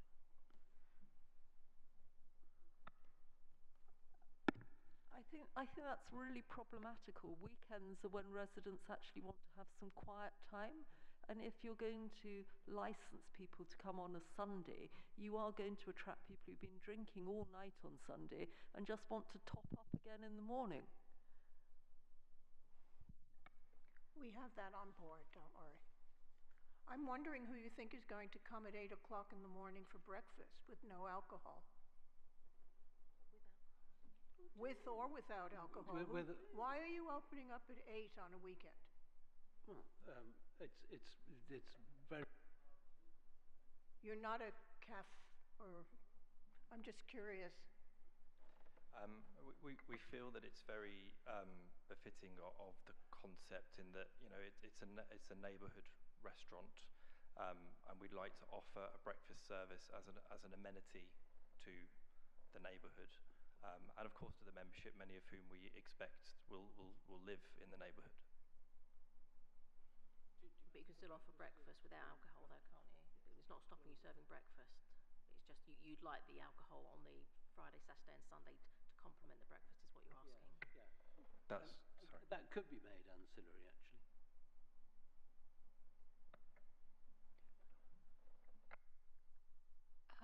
May I just say that on the hours, Gold, for example, is a neighbourhood restaurant. They don't open till 12 every single day. And one of the main objections that the residents had was opening hours, and that was 10 a.m.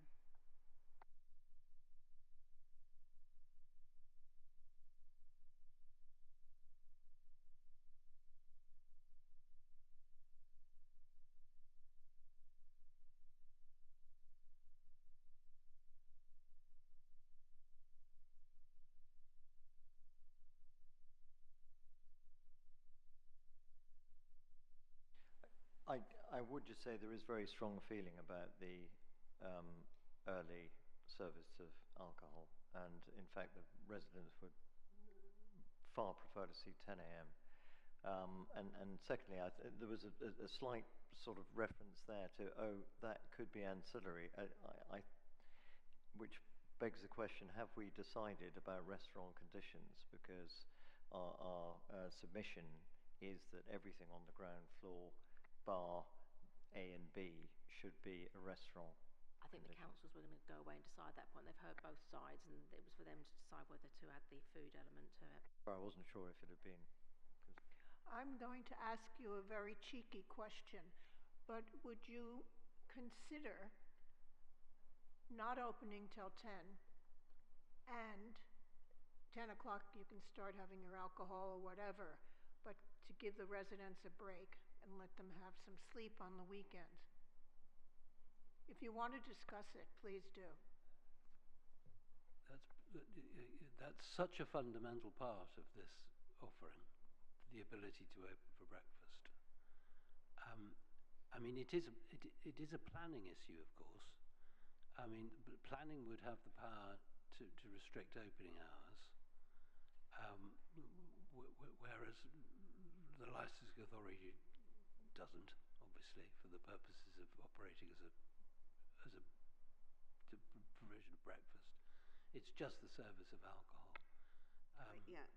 That's not something I could agree to on behalf of my client. I told you it was a cheeky question, but you do not convince me that that's part of your major business plan. I'm sorry.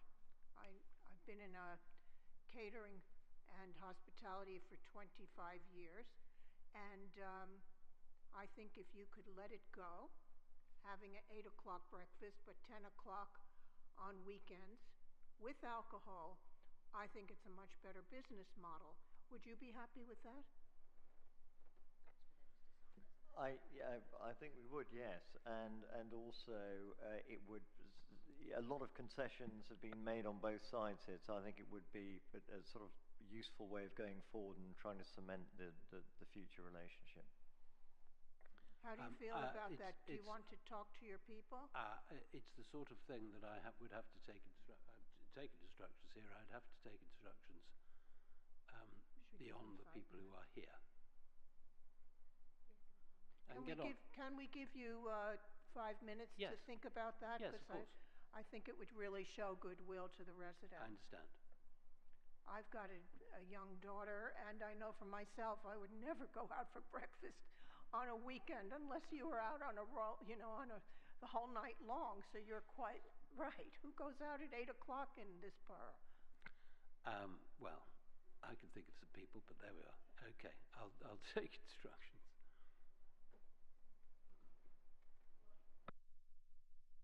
Okay, why don't we give you 5 minutes? You can go outside and come back. You can have a private discussion. Thank you.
Okay, are we ready? Yes, thank you very much, Chair. Thank you for the time. We've taken instructions. Breakfast is important to this venue for good reasons and business plan reasons.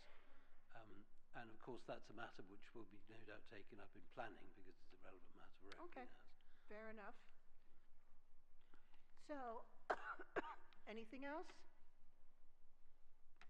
I think, well, again, we reiterate our position on that, which you're aware of.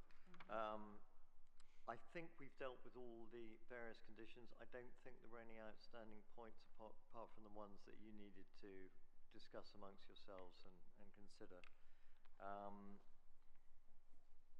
It's been a nightmare in the past. We hope going forward that there are proper, robust measures to control the use of the premises. That's all I can say. Thank you. Thank you. Do our licensing officer, does he have anything to add? No comments from licensing, Chair. Thank you. Governance officers, anything to add? Nothing from us, thank you, Chair. Okay, we've reached the end of this meeting. Thank you very much. You really made a lot of contributions. It was very helpful to us to see all the perspectives. The committee now has all the information needed, and we will retire to make our decision in private session.